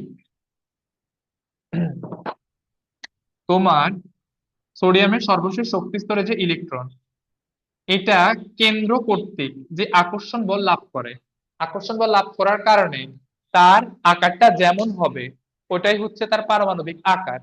ঠিক আছে? একই পর্যায়ে বাম দিক থেকে ডান দিকে গেলে পারমাণবিক ব্যাসার্ধ হ্রাস পায়। আর স্যারে বলছিলাম, পারমাণবিক ব্যাসার্ধ হ্রাস পাইলে তার ইলেকট্রন আসক্তির মানও বাড়ে। মনে আছে? জি স্যার। তাহলে ইলেকট্রন আসক্তির ক্রমটা একটু স্যারকে বের করে বলো দ্রুত, তাড়াতাড়ি করো। আমি একটু দেখি যে আমার স্টুডেন্টরা কেমন পারে, দ্রুত করো।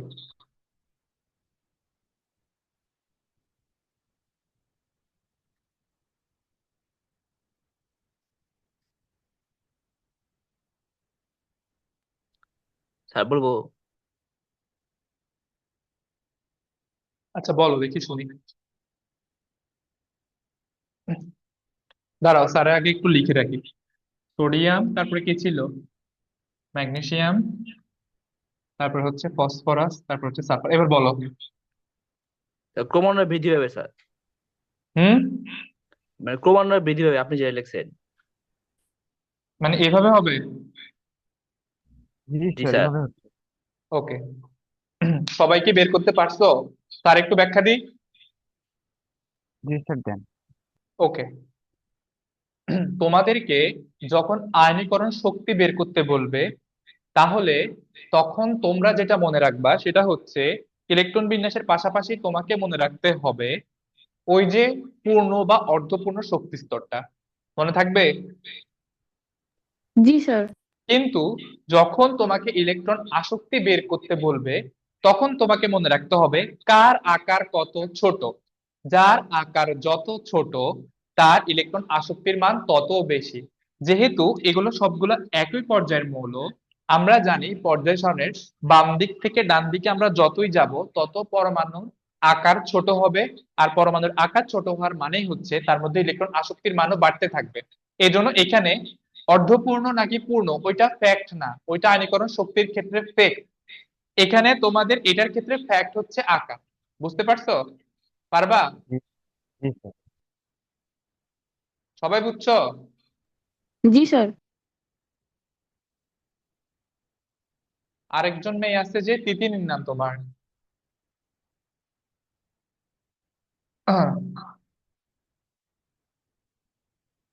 আচ্ছা, তোমরা সবাই যদি বুঝতে পারো তাহলে স্যার পরটাতে যাই।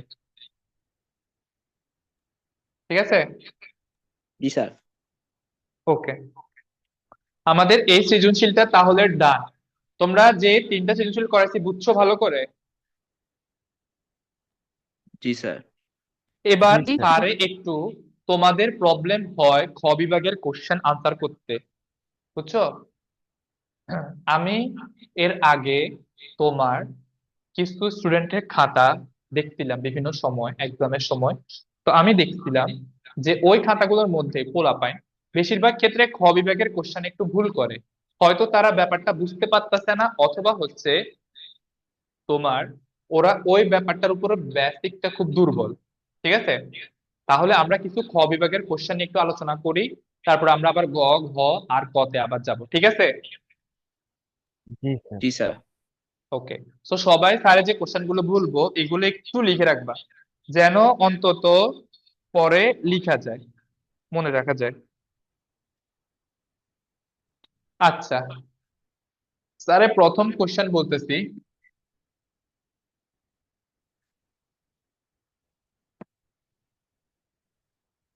ম্যাগনেসিয়ামের পারমাণবিক সংখ্যা 12 বলতে কি বুঝো? পারবা তোমরা নাকি স্যার একটু বলে দিব? স্যার বলে দেন স্যার। ওকে, ম্যাগনেসিয়ামের পারমাণবিক সংখ্যা 12।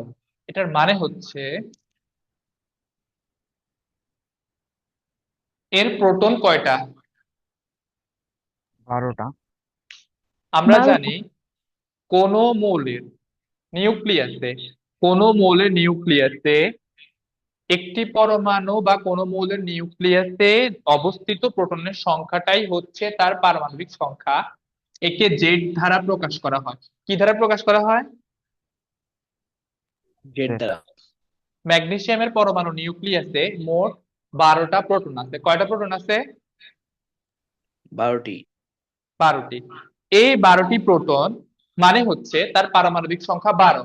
অর্থাৎ ম্যাগনেসিয়ামের পারমাণবিক সংখ্যা 12 বলতে বোঝায় তার নিউক্লিয়াসে 12টা প্রোটন আছে। ঠিক আছে? জি স্যার। আর এই প্রোটন সংখ্যাকে আমরা এইভাবে লিখব। ঠিক আছে? জি স্যার। এভাবে ব্যাখ্যা করে দেওয়া যাবে না? জি স্যার। ওকে, জি স্যার যাবে।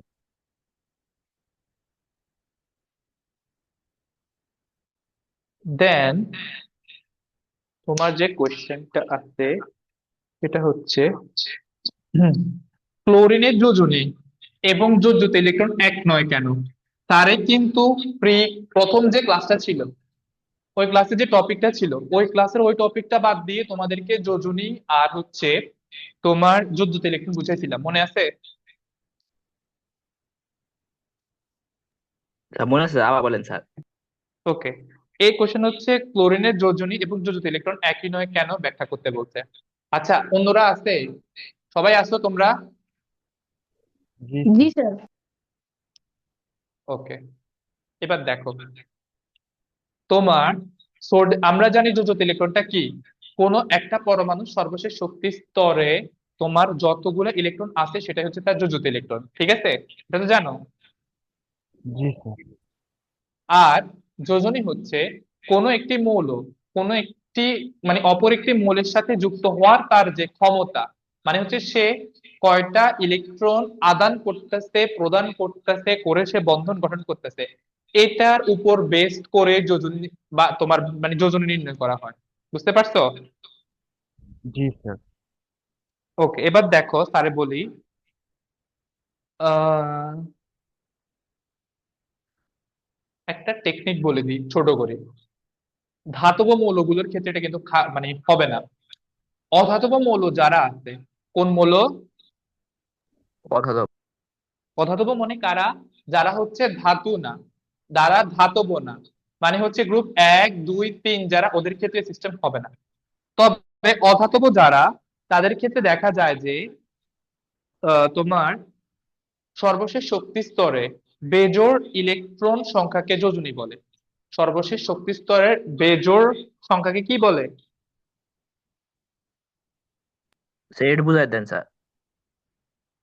আমি বলি, অধাতব মৌল যেগুলো আছে, অধাতব মৌল যারা আছে, ওদের সর্বশেষ শক্তি স্তরে যে বেজোড় ইলেকট্রন আছে, কি আছে? বিজোড় ইলেকট্রন। বেজোড় ইলেকট্রন আছে, ওই সংখ্যাকে যোজনী বলে। আর সর্বশেষ শক্তি স্তরে ইলেকট্রন জয়টা, সেটাই হচ্ছে তার যোজ্যতা ইলেকট্রন। আচ্ছা স্যার একটু বুঝাই দিই, একটু একে বুঝাই দিই তাহলে মানে বুঝবা।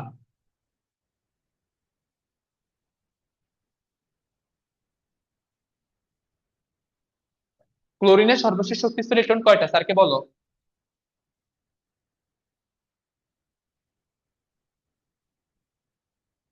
বলো। 7টা স্যার। ওকে, এখন দেখো, সে যদি পার্শ্ববর্তী গ্যাস আর্গনের মতো হইতে চায়, তার আরো কয়টা ইলেকট্রন লাগবে? একটা। তার মানে সে যার সাথে বন্ধন গঠন করতেই যাক, তার ওই মৌলটা থেকে তার একটা মাত্র ইলেকট্রন নিলেই তো হয়, তাই না? জি স্যার। জি স্যার। ওকে, এখন তার যেহেতু একটা মৌল দরকার, এটাই হচ্ছে তার যোজনী। যোজনী কি বুঝতে পারছো? জি স্যার। তারে যেটা বলছিলাম, তোমার অধাতব মৌলের ক্ষেত্রে বেজোড় যে ইলেকট্রনটা থাকবে, দেখো এই যে এখানেও একটা জোড়, এখানেও একটা জোড়, এখানেও একটা জোড়, কিন্তু এই বেজোড় না, এই লোকটা বেজোড় না। জি স্যার। জি এই বেজোড় ইলেকট্রন যেগুলা থাকবে, মানে তোমার এখানে তো 6টা আছে, ধরো যদি 5টা থাকে, ঠিক আছে, তাহলেও ঠিক আছে, 6টা 7টা থাকলেও ঠিক আছে, না ঠিক আছে, যেটা হচ্ছে সেটাই। এই যে এখানে দেখো, এখানে আমার একটা ইলেকট্রন বেজোড় আছে, এই বেজোড় ইলেকট্রন একটা থাকার মানেই হচ্ছে তার যোজনী এক। বুঝতে পারছো? জি স্যার। জি স্যার। আর যোজ্যতা ইলেকট্রন হচ্ছে কোন পরমাণু সর্বশেষ শক্তি স্তরে যতগুলো ইলেকট্রন আছে সেটা হচ্ছে যোজ্যতা ইলেকট্রন। এখানে ক্লোরিনের যোজ্যতা ইলেকট্রন হচ্ছে 1 2 3 4 5 6 7। বুঝতে পারছো? জি স্যার। এবার দেখো, ক্লোরিনের যোজনীর যোজ্যতা ইলেকট্রন কি এক হয়েছে? না স্যার। আচ্ছা, তোমরা বুঝছো সবাই? ওটা বলো একটু স্যারকে। শামীম, আনিকা, আরেকজন তিথি, বুঝছো তোমরা? জি স্যার। জি স্যার। Okay, ঠিক আছে। তাহলে আমরা তাহলে এই প্রশ্নটার উত্তর তো পারবো যে আমাদের ক্লোরিনের ক্ষেত্রে তোমার আয়ন মানে যে যোজ্যতা ইলেকট্রন সেটা আর যোজনী এক না। ঠিক আছে? জি স্যার। জি স্যার। ওকে, কিন্তু একটা মৌল আছে যার যোজনী এবং যোজ্যতা ইলেকট্রন একই, সে হচ্ছে আমাদের কার্বন। সে কি? কার্বন। কার্বন। কার্বনের সর্বশেষ শক্তি স্তর ইলেকট্রন 4টা, আবার তার যোজনীও 4। যোজনী 4 মানে হচ্ছে তার অষ্টক পূরণ করতে হলে তার আরো 4টা ইলেকট্রন লাগবে। মিথেনের সংকেত পারো বলো তো? NH4। CH4। CH4। দেখো, কার্বনের সর্বশেষ শক্তি স্তর ইলেকট্রন কয়টা? 4টা না? জি স্যার। এই 4টা ইলেকট্রন নিয়ে সে চায় তার অষ্টক পূর্ণ করতে। তখন সে কি করে, 4টা হাইড্রোজেনের সাথে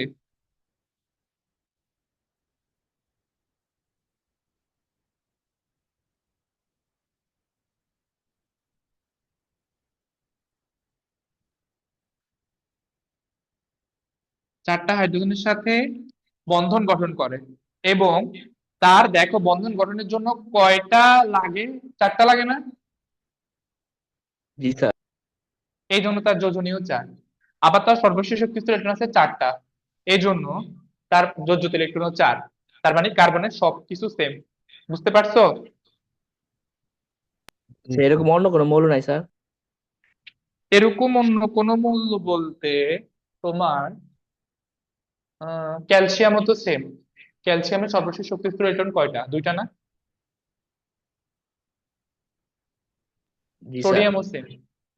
সোডিয়ামের একটা, ওর জারণ মানও এক, তারপর হচ্ছে তোমার যোজ্যতা ইলেকট্রন এক, যোজনীয় এক আছে। সব বেশিরভাগ মৌলই তো প্রায় এরকমই, কাছাকাছি। যোজ্যতা ইলেকট্রন আর হচ্ছে তোমার যোজনী একই হয়। ওই যে অধাতব যেগুলা, ওইগুলার ক্ষেত্রে একটু প্রবলেম হয়। বুঝছো? জি। ওকে,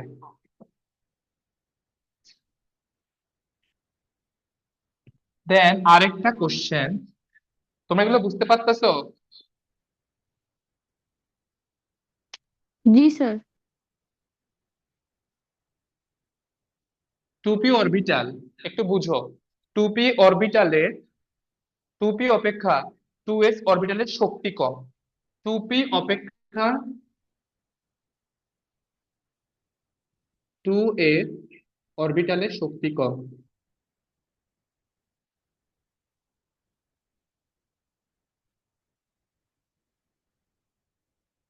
এটা বিভিন্ন নামে আসতে পারে পরীক্ষায়, যে 2p 3s ও থাকতে পারে, আরো বিভিন্ন রকম থাকতে পারে। বুঝতে পারছো? জি ওকে, তারা একবার শক্তি বের করে দেখাছিলাম, তোমাদের মনে আছে কিনা? এখানে A2, এটা হচ্ছে প্রধান কোয়ান্টাম সংখ্যা। আমার n এর মান হচ্ছে 2। n এর মান কি? 2। 2। জোরে বলো।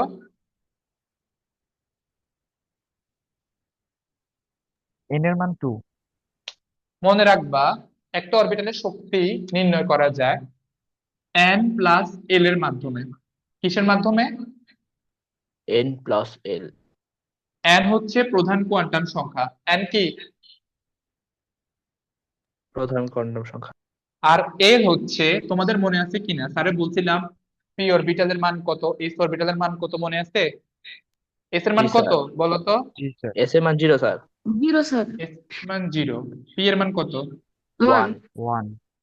d, 2। 2। f, 3। 3।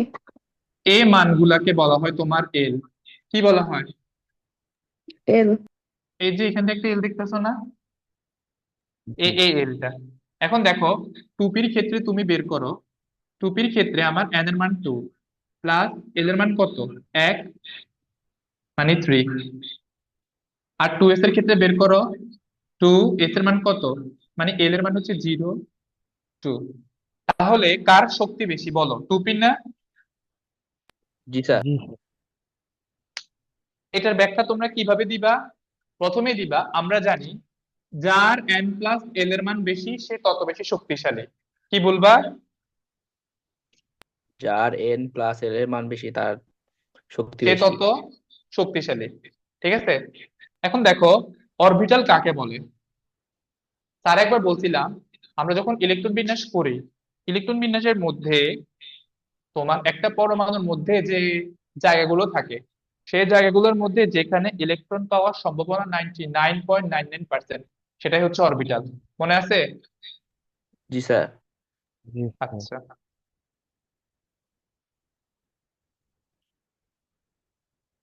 আচ্ছা, এবার যে কোশ্চেনটি স্যারে করব, বলো নিয়ন মৌলটি যৌগ গঠন করে না কেন?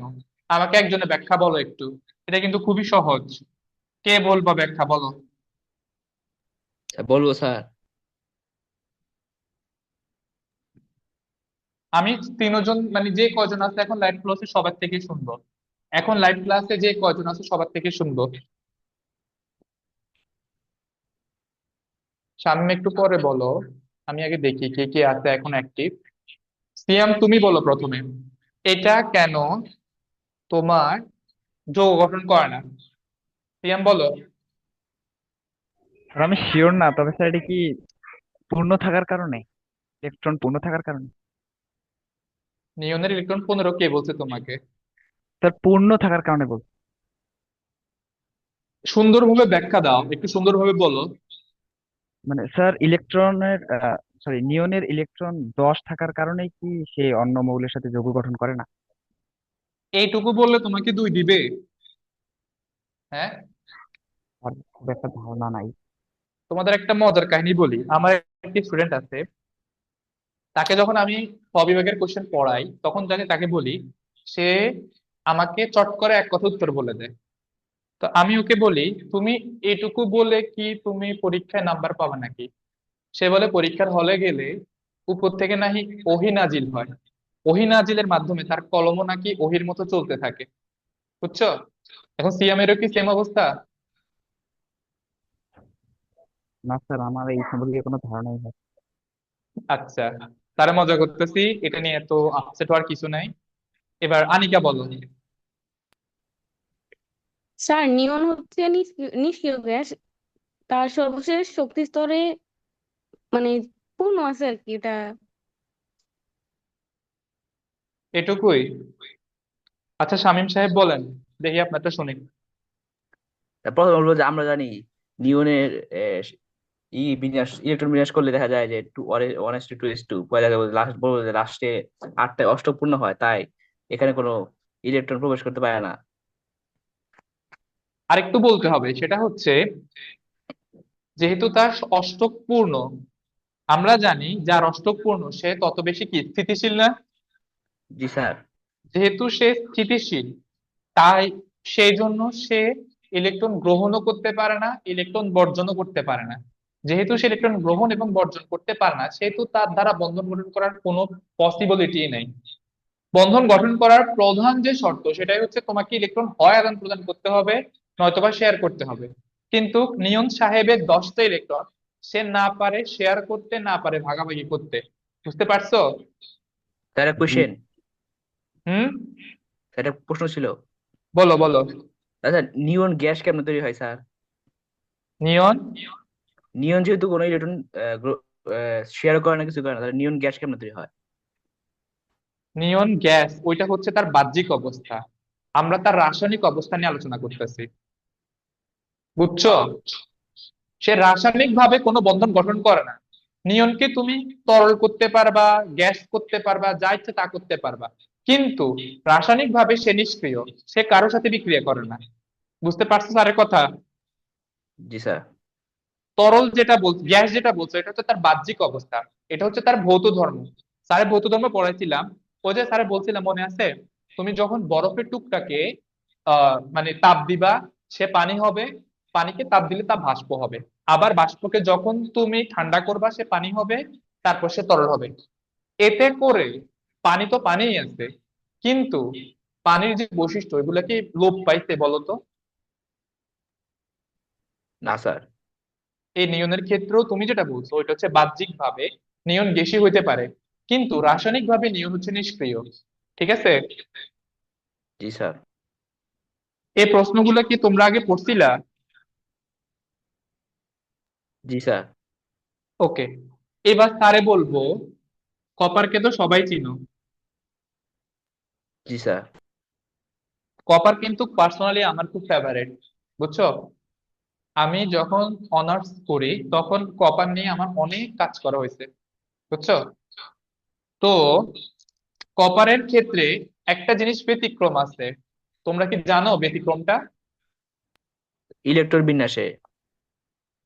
হুম, আনিকা জানো? সিয়াম জানো? জি স্যার। জি স্যার। ওকে। আচ্ছা, সিএম এর বাসা কোথায় সিএম? স্যার লালমনিরহাটের হাতীবান্ধা। বুঝি নাই। স্যার লালমনিরহাট জেলার হাতীবান্ধা উপজেলা। লালমনিরহাট জেলার হাতীবান্ধা। জি স্যার। আরে বাবা, খুব সুন্দর একটা ডিস্ট্রিক্ট, যদি আমি কখনো যাই নাই। আর আনিকার বাসা কোথায়? স্যার লক্ষ্মীপুরে। আচ্ছা, ঠিক আছে। আর শামীমের বাসা মেবি আছে ময়মনসিং, না? জি স্যার। আচ্ছা। মানে আমাদের ওরা যা লাইফ বলে ক্লাসে ওটাকে আরো যে বইয়ে বলে কয়জন শুধু। আছে, ওনারা কখনোই কথা বলতে চায় না। ওনাদেরকে কথা বলাবো আস্তে আস্তে, দাঁড়া। আচ্ছা, আমরা বলবো এখানে পরীক্ষা শেষে এই কপার যেটা, কপারের ইলেকট্রন বিন্যাস স্বাভাবিক নিয়মে নয় কেন। প্রথমে আমার এখানে যে স্টুডেন্টরা আছেন, আপনারা কপারের ইলেকট্রন বিন্যাসটা করেন, করে স্যারকে ডান বলেন, করে ডান বলেন, কপার ইলেকট্রন বিন্যাসটা করেন। তিন যারা আছেন সবাই করেন। স্যার রাইট নিয়মে নাকি সঠিক নিয়মে স্যার? রাইট নিয়ম বা সঠিক নিয়ম মানে বুঝলাম না। ও, মানে আসলটা নাকি নিয়ম অনুসারে? তুমি আসল যেটা ওইটাই করবা। ঠিক আছে? নিয়ম অনুসারে যেটা সেটাই আসল। এখানে আসল আর নিয়ম অনুসারে এটা কোনো কথা না। ঠিক আছে? একটাই, অরিজিনাল অরিজিনাল। করো।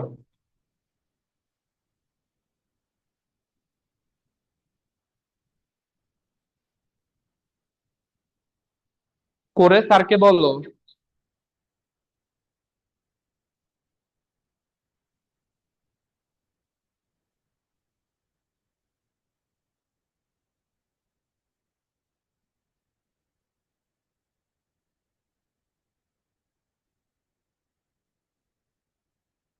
হয়েছে?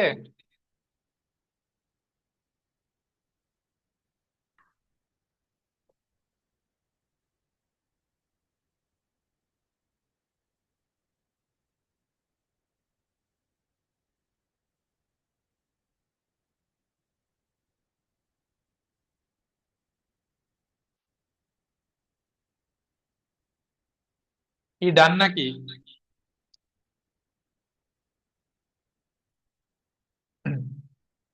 কই?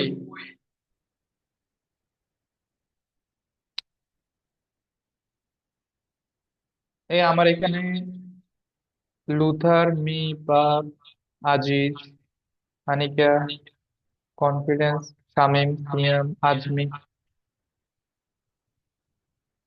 হয়েছে তোমাদের? বলো।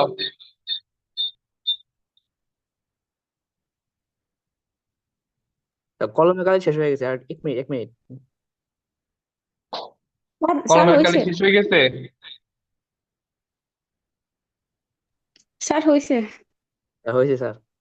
আচ্ছা, শামীম তুমি একটু কলম ঘষো, দেখো কালি বের হয় নাকি। পরে তুমি 198 পাবা, বুঝছো? স্যার হয়ে গেছে স্যার। আচ্ছা, হ্যাঁ, একজন বলো, যে কোনো একজন বলো। বলো, কি ওয়ান হলো? এস টু 1x2, হ্যাঁ, 2s2, হ্যাঁ, 2p6, হ্যাঁ, 3s2, বলতে থাকো। 3p6, হ্যাঁ, 3d10, হুম, 4s1। সবার এটা হয়েছে? জি স্যার। জি সিয়াম? স্যার। জি স্যার। ওকে, দেখো, স্যারে কিন্তু প্রথমে বলছিলাম, একদম প্রথমেই, যে যার শক্তি বেশি তার মধ্যে ইলেকট্রন পরে প্রবেশ করে, তার মধ্যে ইলেকট্রন পরে প্রবেশ করে। 3D আর 4s এর মধ্যে কার শক্তি বেশি একটু আমরা বের করি। বলো তো, ডি এর মান কত? স্যার 2। এস এর মান কত? 0। 0। কার শক্তি বেশি বলো? 3D না? জি জি স্যার। স্যার। কিন্তু আমার ইলেকট্রন তো 4s এ যাওয়ার কথা, যার শক্তি কম ইলেকট্রন তো তার মধ্যে আগে যাবে। আমার এস এ দুইটা ধরে, আমরা সাজায় লিখছি, বাট ইলেকট্রন বিন্যাসটা এইভাবে হইতো, 4s2 3d9। এটা এইভাবে না হয় 4s1 3d10 কেন হয়েছে বলো তো? তারা কিন্তু এটার ব্যাখ্যা অন্যান্য কোশ্চেন পড়ানোর সময় দিয়ে দিছি, একটু বলো তো। স্যার স্থিতিস্থাপকতা অর্জনের জন্য। হ্যাঁ, কারণ আমরা জানি যে কোনো অরবিটাল সর্বশেষ অরবিটালটা যদি সে তার সর্বশেষ শক্তি স্তরে পূর্ণ বা অর্ধপূর্ণ করে রাখতে পারে, তার স্থিতিশীলতা তত বৃদ্ধি পায়।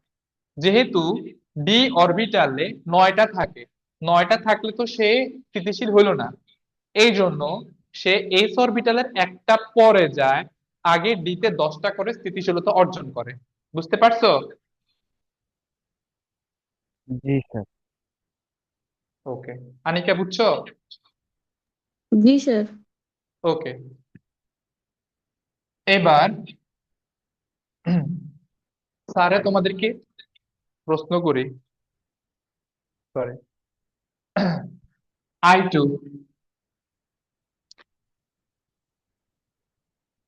এটার নাম কি বলো তো? এটার নাম কি আয়োডিন না বলো? স্যার? আয়োডিন। হ্যাঁ, সবাই জানো তো, এটা চিনো তো এটাকে? জি স্যার, লবণের উপাদান। এটার নাম বলো, কি নাম?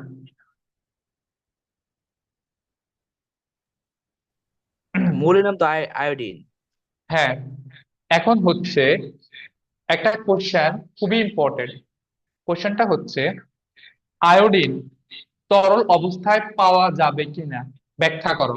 তোমাদের কি মত বলো তো, আয়োডিন কি তরল অবস্থায় পাওয়া যাবে? না স্যার, কেন? কারণ আয়োডিন হচ্ছে উদ্দুপাদিত পদার্থ। হ্যাঁ, তারপরে ঊর্ধ্বপাতিত পদার্থ হলে কি হয়েছে, বলো, ব্যাখ্যাটা বলো। আয়োডিনকে যদি তাপ প্রদান করা হয় তাহলে তা সরাসরি বাষ্পে পরিণত হয়, আর যদি শীতলীকরণ করা হয় তাহলে তা সরাসরি কঠিনে পরিণত হয় আর কি, তরল অবস্থায় পাওয়া যাবে না। হুম, ঠিক বলছো। শামীম শুনছো? আগ থেকে জানো? স্যার প্রশ্ন প্রশ্ন স্যার। বলো। স্যার, লবণের ভিতরে তো আয়োডিন থাকে না স্যার? হুম, তো আমরা যখন লবণ করি, তাপ দেই, তখন তাহলে কি আয়োডিন উড়ে যায়? লবণে তুমি যখন তাপ দাও, আয়োডিন হ্যাঁ। হচ্ছে একটা লবণের একটা উপাদান। ধরো সোডিয়াম আয়োডাইড, এটা হচ্ছে লবণ। এখানে আয়োডিন কি একলা আছে বলো? না স্যার। তাহলে আরো একটা কথা বলি তোমাদেরকে। বর্ষাকালে তোমরা দেখবা যে লবণ থেকে পানি বের হয়, খেয়াল করছো? জি স্যার। কেন? কারণ হচ্ছে লবণের মধ্যে অপদ্রব্য হিসেবে ক্যালসিয়াম ক্লোরাইড বা ম্যাগনেসিয়াম ক্লোরাইড থাকে। কি কি থাকে? ক্যালসিয়াম ক্লোরাইড আর ম্যাগনেসিয়াম ক্লোরাইড। এই দুইটা থাকার কারণে বর্ষাকালে আমাদের লবণ থেকে পানি বের হয়। বুঝতে পারছো? জি স্যার, স্যার। আমরা আগে পড়ছি যে বর্ষাকালে আর্দ্রতা থাকে দেখা। আর্দ্রতা থাকে দেখে এটা বললে হবে না, তোমাকে বলতে হবে যে যেহেতু লবণের সাথে অপদ্রব্য হিসেবে ক্যালসিয়াম ক্লোরাইড এবং ম্যাগনেসিয়াম ক্লোরাইড বিদ্যমান থাকে, আর এই দুইটার ধর্মই হচ্ছে এরা প্রচন্ড পরিমাণে পানি শোষণ করে বের করে ফেলে, পানি গ্রাসী যেটাকে বলে। বুঝছো? এই জন্য জি স্যার। লবণটাকে ভেজা ভেজা মনে হয়। পরীক্ষাতে এটা যদি কোশ্চেন আসে, আনসার করতে পারবা এটা বলে? জি স্যার। আচ্ছা, তোমরা খ বিভাগের প্রশ্নগুলো বুঝতেছো? এগুলো কিন্তু খুবই ইম্পর্টেন্ট প্রশ্ন। স্যারকে ফিটকিরির সংকেত কে বলতে পারবা বলো তো? ফিটকিরির সংকেত কে বলতে পারবা বলো? শামিম পারবা? না স্যার, আমার মুখস্থ বিদ্যা ভালো না। মুখস্থ না করার কারণে এখনই তোমাদেরকে কান ধরে দাঁড়া করে রাখবো আমি, দাঁড়াও। এখন শেষ সময় কেন মুখস্থ হয় নাই? সিএম এর হয়েছে? পারো? স্যার পড়ছিলাম, মনে নেই। বুঝি নাই কি? স্যার ফিটকিরির সংকেত পড়ছিলাম কিন্তু মনে নেই স্যার, মুখস্থ করা হয়নি। কানে ধরে দাঁড়া করে রাখবো, ক্যামেরা অন করতে বলি তোমাদেরকে। আনিকে পারো? তাই মনে নাই। এগুলার টেস্ট পরীক্ষা শেষ হয়েছে, এগুলো এখন নাকি ফিটকিরির সংকেত পারে না। তোমাদের ফিটকিরির সংকেত পারা লাগবে এই কারণে যে কয়দিন পরে পরীক্ষায় আসবে যে ফিটকিরিতে কত অণু পানি অথবা হচ্ছে ফিটকিরির আণবিক সংকেত বের করতে বলবে, সরি ফিটকিরির আণবিক ভর বের করতে বলবে, তখন কি করবা? ফিটকিরির আণবিক ভরটা বের করার জন্য তোমাকে তো সংকেত জানতেই হবে। এটা কি লিখছি বলো? আচ্ছা আমি একটু বড় করে লিখি।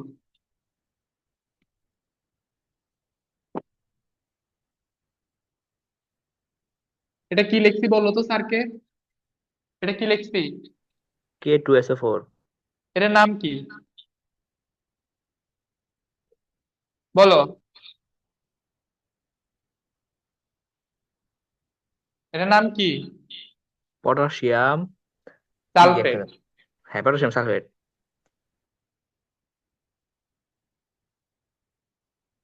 এটার নাম কি বলো? এই যে স্যার একটা লিখলাম, এটার নাম কি? অ্যালুমিনিয়াম ট্রাইসালফেট। ট্রাই কেন বলতে হবে? এটার নাম অ্যালুমিনিয়াম সালফেট। কিভাবে? এই যে অ্যালুমিনিয়ামের যোজনী হচ্ছে 3। যোজনী ক্লাসে স্যারে বলছিলাম যে যোজনী মানে হচ্ছে জামা পাল্টানোর মতো। এর যোজনী থাকবে এর কাছে, এর যোজনী থাকবে এর কাছে। সালফেট আয়নের যোজনী হচ্ছে 2, তা অ্যালুমিনিয়ামের কাছে আছে। আর অ্যালুমিনিয়ামের যোজনী হচ্ছে 3, তা সালফেট আয়নের কাছে আছে। ঠিক আছে? জি স্যার। 24 অণু পানি, এটাই হচ্ছে তোমার ফিটকেরি। ঠিক আছে? এটা হচ্ছে তোমার ঢাকা বোর্ড 2016-তে আসছিল। ফিটকেরির সংকেতটা কি এই অধ্যায় থেকেই আসছিল, বাট ফিটকেরির সংকেতটা আমরা আরো পরে পাবো। বাট তাও একটু মনে রাখো। এখন একজন একজন করে আমাকে বলো, প্রথমে কে বলবা? দেখে দেখে বলতে হবে। শামিম বলো। K2SO4, হ্যাঁ। তারপরে Al2SO4, SO4 3, আর 24 পানি। SO4 হোল 3 বলো। SO4 হোল 3 আর 24 পানি। আচ্ছা, এটা নাম হচ্ছে potassium sulphate into aluminium sulphate into 24 পানি। আনিকা বলো। বলো।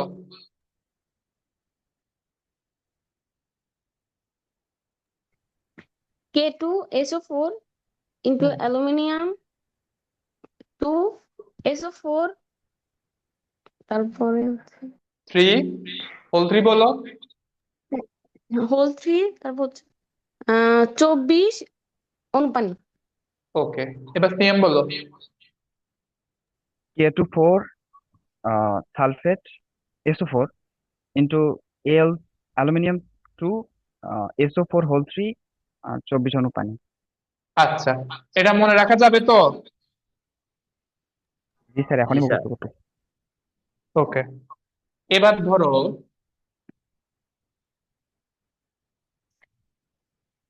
হিলিয়ামকে কেন নিষ্ক্রিয় গ্যাস বলা হয় বলো।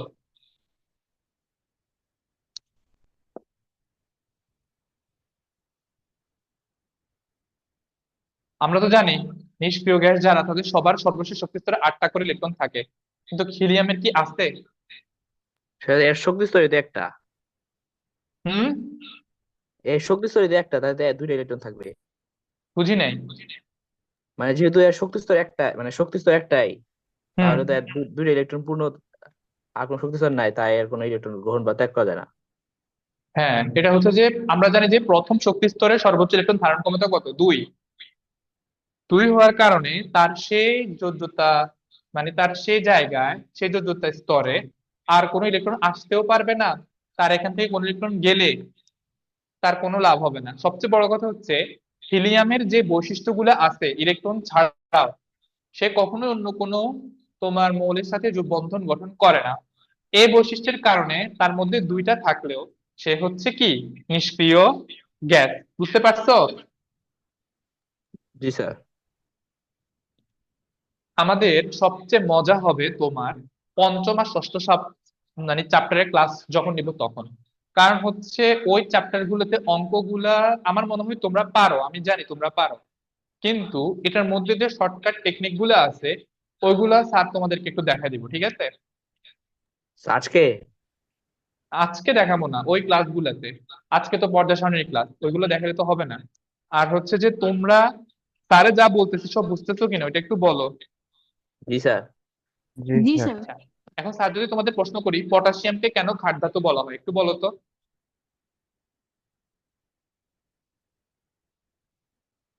বলো। না পারলে আমি কিন্তু কান ধরে দাঁড়া করে রাখবে এখন, ক্যামেরা অন করে বলে। পারবা? জি স্যার। বলো। কারণ পটাশিয়ামকে পানিতে দ্রবীভূত করলে ক্ষার তৈরি হয়। দ্রবীভূত করলে বলা যাবে না, এটা বলতে হবে যে পটাশিয়ামকে যদি আমি পানির সাথে রাসায়নিক বিক্রিয়া করাই তাহলে পটাশিয়াম হাইড্রোক্সাইড উৎপন্ন হয়, যা একটা ক্ষার। ঠিক আছে জি স্যার। শামীম, জি বুঝছো? স্যার। জি স্যার। সেম বুঝছো নি? জি স্যার। আচ্ছা, চালকোসাইটের সংকেত কি তোমরা পারো? এটা প্রায় পরীক্ষায় আসে। চালকোসাইটের সংকেত পারো?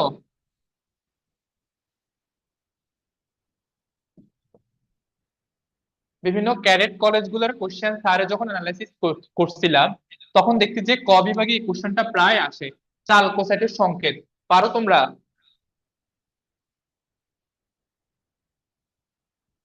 পারো কিনা বলো।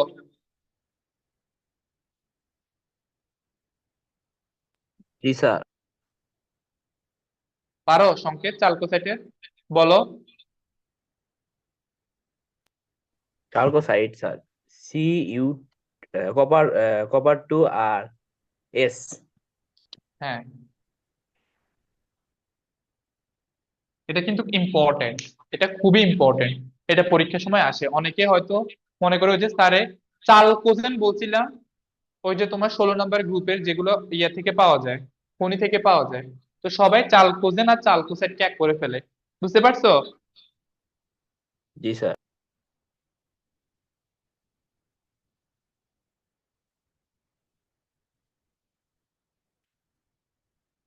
আচ্ছা, পর্যায় সারণীতে স্যারে ডি ব্লক মৌল যেগুলো ছিল, ওই যে তোমার স্ক্যান্ডিয়াম থেকে শুরু হয় 3, 4 থেকে 11 পর্যন্ত, 11, 12 পর্যন্ত, সরি, 3 থেকে 12 নম্বর গ্রুপে যে মৌলগুলো ছিল তোমাদের মনে আছে? পর্যা সারণীর একদম মাঝখান বরাবর 1 আর 2 নম্বর গ্রুপের পরে একটু নিচে 3 থেকে 12 পর্যন্ত যে মৌলগুলো আছে মনে আছে? জি স্যার, বেগুনি রঙের, বুঝি নাই। মানে অন্য কালার, অন্য কালার। অন্য কালার না, তোমাদের দেখায় বই থেকে। এই যে দেখো, এই যে গ্রুপ 3 দেখো, এই যে গ্রুপ 3 ক্যান্ডিয়াম থেকে শুরু করে গ্রুপ 12 জিঙ্ক পর্যন্ত, এবং এখান থেকে একদম তোমার এই পুরা, এটা পিঙ্ক কালার বলে এটাকে, মেবি কে জানি, আমি শিওর জানি না, আমি তো কালার চিনি না। এই কালার যেগুলো দেখতেছো এই সবগুলাই হচ্ছে তোমার অবস্থান্তর মৌল। কি মৌল? অবস্থান্তর মৌল। অবস্থান্তর মৌল। পরীক্ষায় আসবে যে অবস্থান্তর মৌলের বৈশিষ্ট্য লেখো। অবস্থান্তর মৌলের যে বৈশিষ্ট্য, এটা একটু মনে রাখো, স্যার বলি। 1 নাম্বার, একটু শোনো, ঠিক আছে? মনে রাখতে পারবা। অবস্থান্তর মৌলের প্রধান বৈশিষ্ট্য হচ্ছে সে পরিবর্তনশীল যোজনী প্রদর্শন করে। কি করে? পরিবর্তনশীল। পরিবর্তনশীল। পরিবর্তনশীল যোজনী মানে হচ্ছে এক একটা যৌগে, ধরো আমি স্ক্যান্ডিয়ামকে নিলাম, এই স্ক্যান্ডিয়াম এক একটা যৌগে এক এক রকম যোজনী প্রদর্শন করে। কি করে? এক এক রকমের এক- যোজনী প্রদর্শন করে। হ্যাঁ, মানে হচ্ছে সে সে স্ক্যান্ডিয়ামে কিন্তু কিন্তু সে কি করে, এক একটা মৌলের সাথে এক এক রকম যোজনী গঠন করে। এক এক রকম যোজনী গঠন করার কারণে সে পরিবর্তনশীল যোজনী প্রকাশ করে। মানে হচ্ছে অবস্থান্তর মৌলগুলো পরিবর্তনশীল যোজনী প্রকাশ করে, এটা হচ্ছে তাদের 1 নাম্বার বৈশিষ্ট্য। 2 নাম্বার যে বৈশিষ্ট্য সেটা হচ্ছে আমাদের এই পৃথিবীতে যত রঙিন বস্তু দেখতে পাও, যত কি দেখতে পাও, রঙিন রঙিন। বস্তু। ন্যাচারাল অবশ্যই, তোমার ফুল, পাতা, সবকিছু। যদি আমি তোমাদের পড়াই জীববিজ্ঞান, ওইখানে বলা হয়েছে এটা হয়েছে মূলত তোমার ক্লোরোপ্লাস্ট, ওইটার কারণে। বুঝছো? যে বর্ণযুক্ত পৃথিবী, প্লাস্টিড যেটাকে বলে, ওই প্লাস্টিডের কারণে পৃথিবীটা বর্ণ হয়।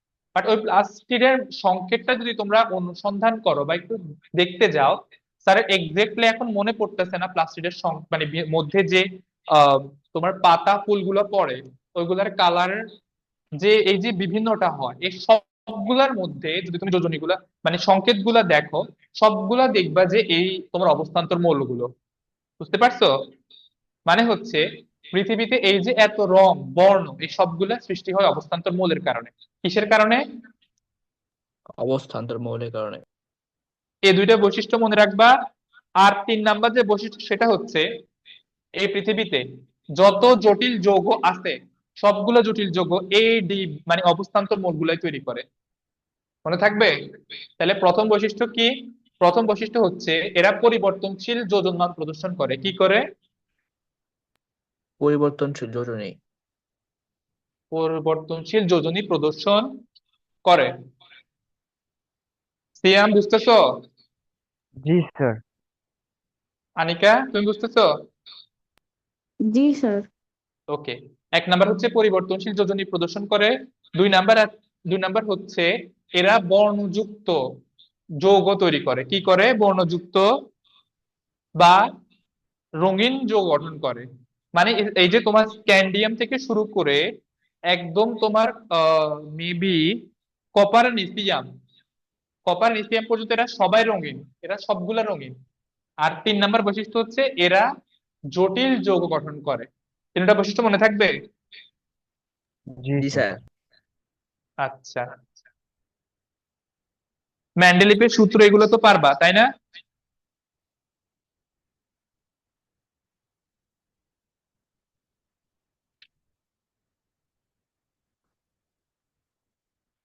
আচ্ছা, তোমরা যদি ওই যে ইয়েরটা বুঝে থাকো, তার একটু আগে বলছিলাম কপারেরটা বুঝে থাকো, পটাশিয়ামের ক্ষেত্রেও কিন্তু সেম কাহিনী হয়। ব্যাখ্যা দিতে পারবো না ঠিক সেম ভাবে? শামীম, আনিকা, পারবা না? জি স্যার। পটাশিয়ামের ক্ষেত্রে কি হয় বলো? পটাশিয়ামের যে 19তম ইলেকট্রন, সেটা 3D তে না যায় 4s এ কেন যায় বলো তো? কারণ 3D যে শক্তি সেটা হচ্ছে 5, আর 4s এ যে শক্তি সেটা হচ্ছে 4। এখন স্যারে প্রথমে বলছি যার শক্তিমান কম তার মধ্যে ইলেকট্রন আগে যায়, যেহেতু 4s এর 4, তার মানে 4s এ আগে যাবে। দেন আমার 3D এর মান হচ্ছে 5, এই জন্য 3D তে পরে যাবে। বুঝতে পারছো? জি স্যার। জি স্যার। আচ্ছা, এবার বলো এই অধ্যায়ে তোমাদের কোনো প্রশ্ন আছে স্যারকে একটু বলো।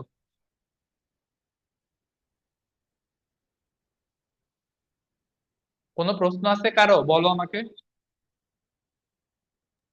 না স্যার। স্যার, আনিকা আছে? স্যার ওই যে ল্যান্থানাইট আর অ্যাক্টিনাইট সারের ওই যে সহজ করে দিবেন বলছিলেন না, ওই যে যেমন ও আচ্ছা, হ্যাঁ হ্যাঁ হ্যাঁ, মনে আছে। ওইটা স্যারে তোমাদের অন্য আরেকটা ক্লাসে বলে দিব, বুঝছো? আজকে হচ্ছে যে তোমার স্যারের যে লিস্টটা তৈরি করছিলাম ওই লিস্টটা একটু বাসায় রেখে আসছি। নেক্সট ক্লাসে অবশ্যই তোমাদেরকে আবার বলবো। সিয়াম, কোনো কোশ্চেন আছে?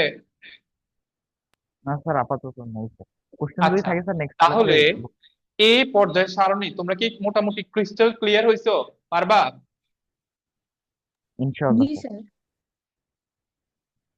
ওকে।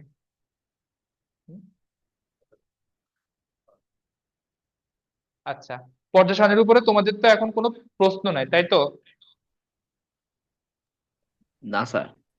আচ্ছা ঠিক আছে, তাহলে হচ্ছে আমরা পরবর্তীতে যে অধ্যায়টা আছে, পঞ্চম অধ্যায়, ওই অধ্যায় থেকে আমাদের একটু মজা বেশি হবে।